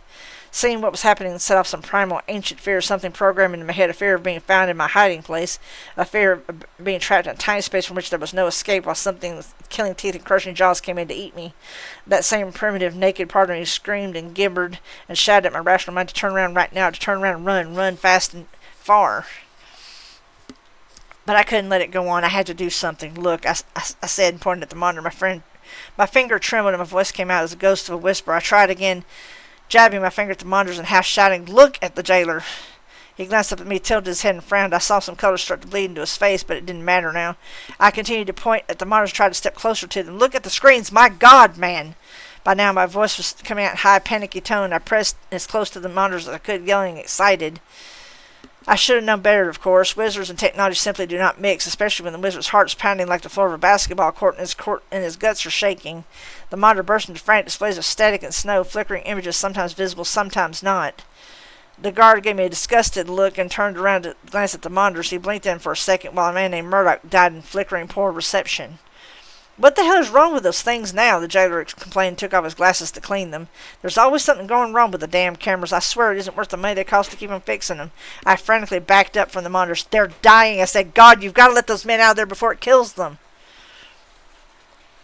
The man nodded. Tell me about it. Just goes to show you how smart the city is, right? I stared at him for a second, and he put his glasses back on to give me a polite, bored smile. His colors had gone back to black and white, and I must have looked like a dull humdrum Ojander to him once again. The potion had blended my words into something the guard's brain would accept without comment and let pass, just boring, everyday conversation like you have with people 90% of the time. The potion was fantastic. Way, way too good. Look at the monitors, I screamed in frustration. For he's killing them. The monitors won't stop you doing your job, the guard assured me. I'll just buzz you in. And with that, he pressed the button somewhere behind the plexiglass window, and the security door that led into the hallway of cells made a humming sound, clicked, and swung 3 or 4 inches open. Screams poured out of the cells, high sounds that you wouldn't think would come from a man's throat. Panicked and terrified, there was a horrible wrenching sound, that screech of protesting metal, and one of the screams peaked at a shivering, violent point and then dissolved in a strangling mismatch of sounds, of tearing and snapping and popping and gurgling and thudding. And when they were finished, something big with a cavernous, resonating chest snarled from not 10 feet away, 10 feet beyond the security door. I shot a glance to the guard who had stumbled to his feet and was grabbing for his gun. He headed out of his station, opening a door that led into the antechamber, presumably to investigate. No! I shouted at him and threw myself at the security doors, I sensed rather than saw something else on the other side of the wall, heading for the exit. I could hear its breath, feel its massive motion through the air, and hurled my shoulder against the door, slamming it forward just as something huge and strong thrust a paw through the doorway. The edge of the steel security door slammed forward onto the paw, a member that was neither wholly a paw nor a hand, but somewhere in between, tipped with huge black claws, and dripped wet, dark blood. I heard the creature on the far side of the door, only 3 inches still away, snarl in fury and hatred so pure as to be painful to hear. Then it started shoving at the door. The first shove was tentative, but I thought I strained with all my strength. It still slapped me back a foot across the floor, my boots slipping on the tile. That paw hand turned, and the tile sank into the steel door in a sudden snapping motion as the thing took hold of it and started wrenching it back and forth in berserk anger. Help me! I shouted at the guard, struggling to force the door closed. The jailer blinked at me for a second, then flooded with color. You, he said. My God, what is happening? Help me close the door. We're both dead, I snarled, and continued to push forward with every ounce of strength I could summon. On the far side of the door, the loup-garou gathered its weight and hurled itself against the door just as the guard rushed forward to help me. The door exploded inward, throwing me back like a doll past the guard, who stumbled back to the door that led behind the counter where he had been sitting and fell to the ground. My upper back hit the barred door that led out into the hallway, eliciting an instant flash of hot agony from my wounded shoulder. There was a snarl, and then the creature had been Harley McFinn came through the doorway. The loup-garou was a wolf. In the same way that a velociraptor is a bird, the same basic design, vastly different outcome. It must have been 5 or 5.5 feet tall at the tip of its hunched shoulders. It was wider than a wolf, as though a wolf had been squashed down with an extra 500 or 600 pounds of muscle. Its pelt was shaggy, jet black, and matte, except where fresh blood was making it glisten. Its ears were ragged, upright, focused forward. It had a muzzle that was too wide to belong to anything natural, a mouthful of teeth, and McFinn's blazing eyes done in a monochrome gray, the whole stained with blood that looked black beneath the influence of the blending potion. Its limbs were disproportionate, though, and I couldn't say whether they looked too long or too short, just wrong. Everything about it was wrong, screamed with malice and hate and anger, and it carried a cloak of supernatural power with it that made my teeth hurt and my hair stand on end. The loup-garou came through the door, swept its monochromatic gaze past me, and then turned to the left with an unholy grace and flung itself at the jailer. The man got lucky. He looked up and saw the creature as he was regaining his feet, and then convulsed in a spastic reaction to the sight of the fanged horror. The reaction threw him a few inches out of the loup-garou's path. He scrambled back behind the counter and out of my sight. The loup-garou turned to pursue the jailer behind the counter, slowed because it had to shoulder its way between the counter and the wall, making the counter buckled outward into the room. The jailer got to his feet, gun in hand, took a credible shooting stance, and emptied the pistols clipped into the loup-garou's skull at the space of maybe 3 seconds, filling the little antechamber with the sound of thunder and drowning out the cries of the prisoners in their cells in the hall beyond. The monster kept coming. The bullets bothered it no more than a fly ramming the forehead of a professional wrestler. It rose up at the guard's scream, "No, no, no, no, no, no, no, no, no!" and then it fell upon him, claws and fangs slashing. The jailer tried to turn to run where there was no place left to go, and the thing turned its head and sank its jaws into the small of the man's back, releasing a spray of blood. The jailer screamed and grabbed frantically at the console, but the loup-garou shook its head violently from left to right, tore him from the console, and hurled him to the floor behind the counter. I didn't see the guard die, but I saw the way the blood flew up over the hunched, gnarled shoulders of the loup-garou to decorate the walls and the ceiling. I felt silently grateful when the bent, warping panes of plexiglass became obscured with scarlet. It was some time right around then, as paralyzing agony seared through my shoulder and terrified prisoners screamed and cried out to God or Allah or to save them, and that I noticed a new noise had been added to the din. The guard had tipped off the alarm when he scrambled at the console, and it was hooting enthusiastically. Cops were going to come running, and one of the first was going to be Murphy. The loup-garou was still savaging the jailer's body, and I hoped for his sake that the man wasn't still alive. My best option would have been to slip into the cell block, close the security door behind me, and hope the creature went out into the building at large. Within the cell block, I would have time to put up a warding barrier, something that would keep the monster from coming through the door of the walls to get at me and the prisoners there. I could ford up there, wait for morning, and live through the night. Almost certainly it was a smart thing to do. It was a survivable thing to do. Instead, I turned to my staff at the other side of the little room and held forth my hand. Ventos servatus, I hissed, and forcing out tightly focused will and a sudden current of air simultaneously threw my staff to me and slammed shut the door to the cells, giving the trapped prisoners what little protection it offered. I caught the staff in my outstretched hand and turned to the barred gate that held me shut in the antechamber with the loup-garou. I thrust my staff in between the bars and leaned it through to pry the bars apart. Had it been only wood and muscle involved, I might have snapped the ancient ash, but a wizard's staff is a tool that helps him apply forces to manipulate them and maneuver them to his will, so I leaned my will and my concentration on the staff at the same time I did my body and worked on multiplying the force I was applying to the steel bars. Forzare, I hissed. Forzare! The metal began to strain and buckle. Behind me, the loup-garou started thrashing around. I could hear the shattering of plexiglass and shot at a look over my shoulder. The scant protection offered by my potion collapsed, colors flooding my vision. The black of its muzzle warmed to a scarlet-smeared wash of dark brown, stained with wet scarlet. Its fangs were ivory and crimson. Its eyes became a brilliant shade of green. It cut through the blending potion with the ferocity of its stare, and focused on me with the intensity that sent every instinct in my body screaming that death was here, and that it was about to jump down my throat and rip me from the inside out. Forzare! I shouted, shoving against the staff with every ounce of strength I had. The bars bowed out in the middle, parted into an opening perhaps a foot wide and twice as long. The counter exploded outward as the loup-garou came through it, showering me with debris and minor painful cuts. I drove through the opening, heedless of my shoulder, conscious only of the beast closing behind me. My body sailed through with more grace than I could have managed under less panicked circumstances, almost as though a rush of air moving before the charging creature had helped lift me through. And then something closed on my left foot, and I simply lost all sensation in it. I fell short to the floor, bumping my chin hard enough to draw blood from the corner of my tongue. I looked over my shoulder to see the loup-garou with one of my boots held in its jaws, its broad head shoved through the opening of the bars and caught there. It was shaking its body back and forth, but its paws were smeared with scarlet blood, and its feet slipped left and right and fell on the tile floor. Incredible strength or no, it couldn't get the leverage it needed to tear the bars apart like tissues. I heard myself making desperate animal sounds, struggling in panic, writhing. The alarm was howling all around me now, and I could hear shouts and running footsteps. Dust was falling down around the edges of the bars, and I could see that the loup-garou was slowly tearing them from their mountains on the floor and the ceiling, despite its bad footing. I twisted my foot left and right, hard images of simply losing it at the ankle flashing in my mind, then abruptly shot forward several feet along the floor. I glanced down at my leg, and I saw a blood-stained sock before I scrambled up and started running for my staff. Behind me, the loup-garou howled in frustration and began to throw itself about. It must have scraped enough of the blood off of its paws, because it then tore through the wall of bars in 2 seconds flat and rushed after me. I took up my staff and spun the face of the creature, planting my feet on the floor and holding the ash wood before me. Tornarius! I thundered, and thrusting my staff upward, and the thing threw itself at me in a rush of power and mass. My aim was to reflect the loup-garou's own power and momentum back against it. Force equals mass times acceleration, etc.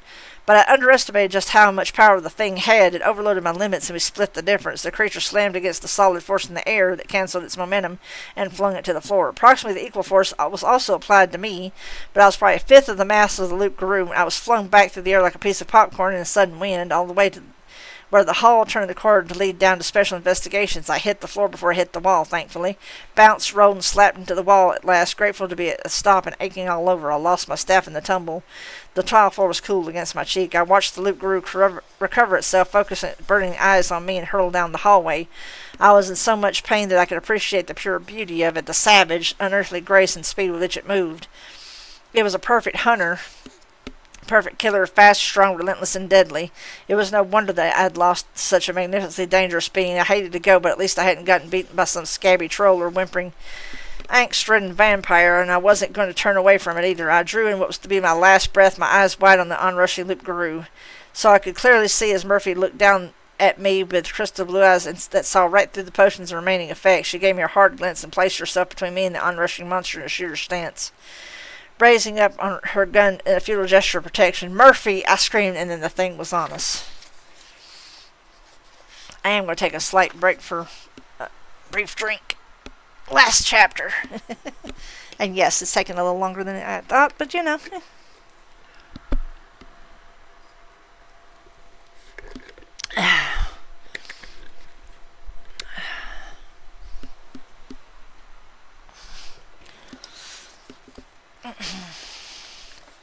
Chapter 18. I tried to make my stunned body respond, to get to my feet, to unleash every ounce of magic at my command to protect Murphy, and to hell with the consequences. I failed. The Loop Guru hurled down the hallway, moving faster than I could have believed something so massive could move, its claws gouging the tile floor like it was soft clay. The walls shook around the beast as though the very presence was enough to make reality shudder. Blood-stained drool spilled from its foaming jaws, and its green eyes blazed with hellish fury. Murphy, standing at a full 5 feet and change tall, was shorter than the Loop Guru, its eyes on level with hers. She was wearing jeans again, hiking boots, and a flannel shirt rolled past the elbows, a bandana around her throat. She was without makeup or jewelry, her earlobes curiously naked and vulnerable without earrings. Her punky little haircut fell down around her eyes, and as she raised her gun, she thrust out her lower lip and puffed out a breath, flipping her bangs up out of her vision.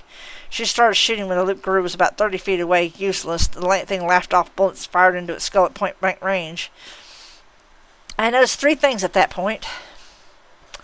First, Murphy's gun was not the usual heavy-caliber Colt semi-automatic she carried. It was smaller, sleeker, with a telescopic sight mounted on its rear. The second, the gun made a sharp little bark, bark, bark, rather than the more customary wham, wham, wham. Third, when the first bullet hit the Loop Guru's chest, blood flew, and the creature faltered and buckled as though surprised. When the second and third shot slammed into its front leg, the limb slipped and went out from under it. The Loop Guru snarled and rolled its momentum to the side, put its head down, and simply smashed its way through the wall into the room beyond. Murphy and I were left in the dust-clouded hallway, and the escape alarm whooping plaintively in the background. Murphy dropped down next to me. "And I told Aunt Edna I'd never get any use out of those earrings," she muttered. "Christ, Dresden, you're covered in blood. How bad is it?" I felt her slip her hand inside an enormous tear in the blue jumpsuit that I hadn't seen before, and run her palm over my chest and shoulders, checking the arteries there. "You're under arrest, by the way." I'm okay, I panted when I could breathe. "What the hell happened? How did you do that?" Murphy rose up, lifted the gun to half raise, and stalked around the hole the Loop Guru had left in the wall. We could hear crashing sounds, heavy thumps, and furious snarling somewhere on the other side.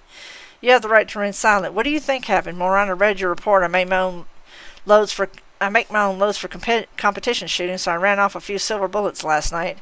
But they're only in .22 caliber, so I'm going to have to put one through its eye to take him out if that will do it." "22, I complained, still breathless. "Couldn't you have made some 38s or some 44s? "Bitch and wine," Murphy snarled at me. "You have the right to an attorney. I don't make my loads for work, and I didn't have the materials for it. Be happy with what you have." I scrambled to my feet and leaned against the wall by the ragged hole. There was the sound of running feet moving toward us down the hall. "I can't believe you're arresting me. What's through that wall?" "Records, archives," Murphy said, leveling the target pistol at the hole. "A bunch of big old file cabinets and computers. Everyone who works there went home hours ago. How's that thing react to tear gas?"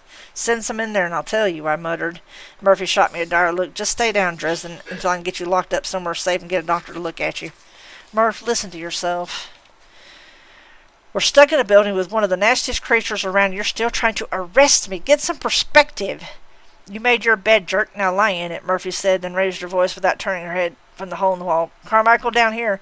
I went forward on the doors going out to the records. Rest with me. Rudolph, get down here and get dressed and back to the office out of the way. She glared at my wrists where the handcuffs she'd just put on me the night before were still dangled.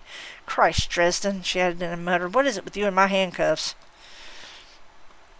Police, most of them plainclothes guys from special investigations, came pouring down the hall. Some of them had pistols, some of them had pump-action riot guns. My vision blurred and swirled between gray tones and technicolor, and adrenaline made my nerves jangle and jerk. The potion must have been wearing off. Most potions only lasted a couple of minutes anyway. I took inventory. The loup-garou's teeth had scored my foot through the boot. It hurt, and my sock had soaked in blood. I would leave little red footprints on the floor where I started walking. I could taste the blood in my mouth from where I'd bitten into my tongue, and I either had to spit or swallow. I swallowed. No comments, please. My back was mostly numb, and what wasn't numb hurt like hell. My wounded shoulder naturally was pounding so hard that I could barely stand. Bastard chewed up my good boot, I muttered, and for some reason the statement struck me as incredibly funny. Maybe I had just seen too much for the evening, but whatever it caused, I sailed into panting, wheezing gales of laughter. Carmichael dragged me back. His round face was red with exertion and tension, and its food-stained tie was loose around his throat. He passed me into the custody of a young, good-looking detective whom I didn't recognize. He must have been a rookie at SI. I leaned against the young man and laughed helplessly. Take him back to the office, Rudolph, Carmichael said. Keep him there, out of the way. As soon as this is under control, we'll get him to a doctor. Jesus Christ, Rudolph said, his eyes wide, his short dark hair coated with drifting dust. He had a tense, panicky voice, and in spite of his youth, he was panting twice as heavily as the veteran Carmichael. You saw it on the security monitors, right? What that thing did to Sergeant Hampton. Carmichael grabbed Rudolph by the front of his shirt and shook him. Listen up, Rook, he said, his voice harsh. It's still there, and that it can do to us just as quick as to Hampy. Shut your hole and do what I told you. Right, Rudolph said. He straightened and started jerking me down the hallway from the records office. Who's this guy, anyway? Carmichael glared at me. He's the guy who knows. If he comes to and says something, listen to him. Then he picked up a riot gun and stomped over to where Murphy was getting set to lead a group through the hole in the wall after the loup-garou. She was going over instructions, and if she went down, one of the men was to pick up her gun and try to put the thing's eyes out with it. The rookie half dragged and half led me around the corner and down the hall to the Special Investigations office. I stared down at my feet as he did, at the trail of bloody footprints behind me, giggling. Something was nagging at me, somewhere in the back of the madness of the laughter, where a different rational corner of my mind was waiting patiently for my consciousness to take notice of an important thought that it isolated, something about blood. This isn't happening, Rudolph chanted himself along the way. This isn't happening. Sweet Jesus, this is a trick for the new guy. A prank. It's got to be. He stank of sour sweat and fear, and he was shaking horribly. I could feel it in my biceps where he held me. I think it was his terror that let me see through my own hysteria, fight it down and shove it under control again. He hauled me through the door and into the Special Investigations office, and I stumbled into the battered, sunken old couch just inside the door. I gasped for air, while the rookie slammed the door and paced back and forth, his eyes bulging, wheezing for air. This isn't happening, he said. My God, this isn't happening. Hey, I managed after a minute, struggling to sort out all the input raging through my body. Tears, bruises, maybe a sprain or two, maybe a little bit of chill, but shock was lurking and aching sides from the laughter of all things. The rookie didn't hear me. Hey, Rudy, I said loud, and the kid snapped his eyes over to me as though shocked I had spoken. Water, I told him. Need some water. Water, right, Rudolph said. He turned and all but ran to the water fountain. His hands were shaking so hard that he crushed the first two paper cups he took from the dispenser, but he got the third one right. You're that guy, the fake wizard, I rasped back at him. Harry Dresden, right, the kid said, and came back to me with the paper cone. I took it and splashed the contents all over my face. It was a cool shock, something to draw me back from the land of giggles and throbbing nerve endings, and I clawed for all the same ground I could get. All the same ground I could get, and I then handed the cone back to him, one more for the inside. He stared at me as though I was mad, and who's to say, right? And went to get another cone of cup water. I drank the second one down and started sorting through my thoughts. Blood, Rudy. I said something about blood. God, the rookie panted, his whites of his eyes glaring. It was all over Hampton, blood all over the room. It splashed on the plexiglass of the security counter. Blood, goddamn blood everywhere. What the fuck is that thing? Just one more tough bad guy, but it bleeds, I said.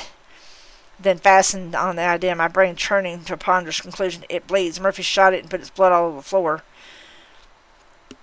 I gulped down the rest of the water and stood. It bleeds, and I can nail it.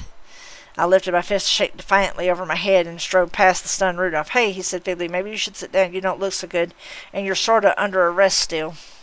I can't be under arrest right now, I said back to him. I don't have the time. I limped down the rows of desks and partitions of to Murphy's office. It was a little tacked-on office with cheap walls and wooden paneling, and an old wooden door, but it was more than It was more than anyone else in the disfavored department had.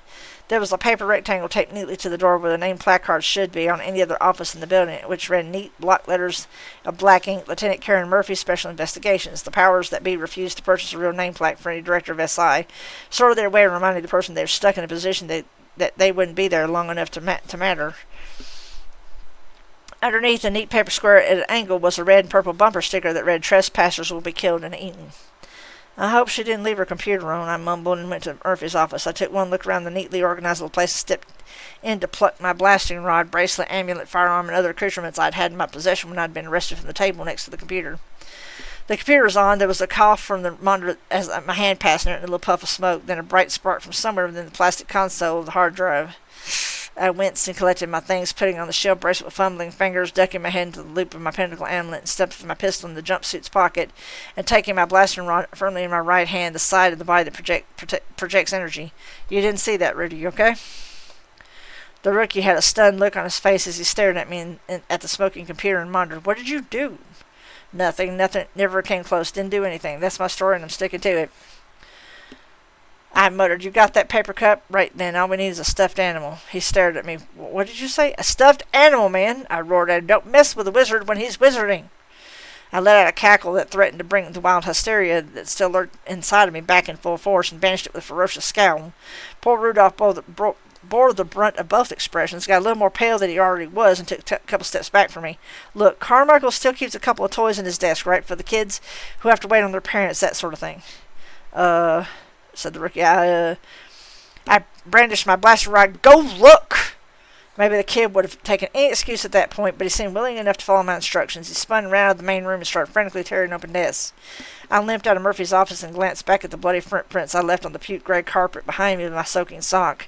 The room was getting colder as I lost more blood. It wasn't serious, but it was all the way at the bottom of my considerably long body, and if I didn't get the bleeding stopped before too much longer, it was bound to cause problems. I was going to bend over and try to get a better look at my wounded foot, but when I started to, I swayed and wobbled dangerously and thought it'd be a better thing to wait until someone else could do it. I stood up and took a few deep breaths. Something nagged at me about this entire deal. Something was missing, but I'd be damned if I could figure it out what it was. "Rudy," I said, "get that animal yet?" The rookie's hand thrust up from one of the partitioned cubicles with a battered stuffed Snoopy doll. "Will this work?" "Perfect," I cheered woozily, and then all hell broke loose. And that, my friends, is where I'm going to end in the reading for today. Not only because my eyes are getting blurry and my throat is getting very tired, but it is our good stopping point to leave you guys on a cliffhanger as to what's going to happen next. I am going to clarify one little thing about the story, though.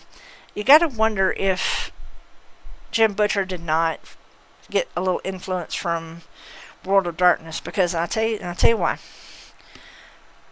When werewolves transform, they can't transform in public because they have sort of a biofeedback that causes people around them to panic, to fear. I forget now the term for it, but it causes it's like like a wave that obscures other emotions.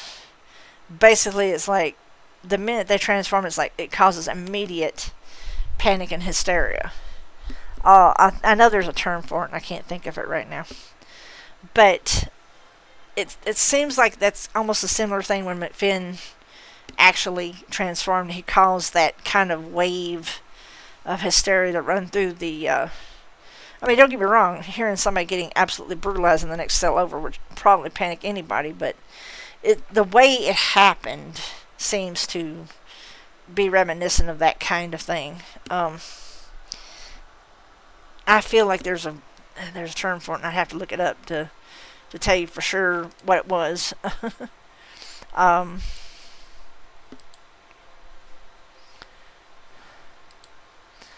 was trying to think if it actually... Let's see.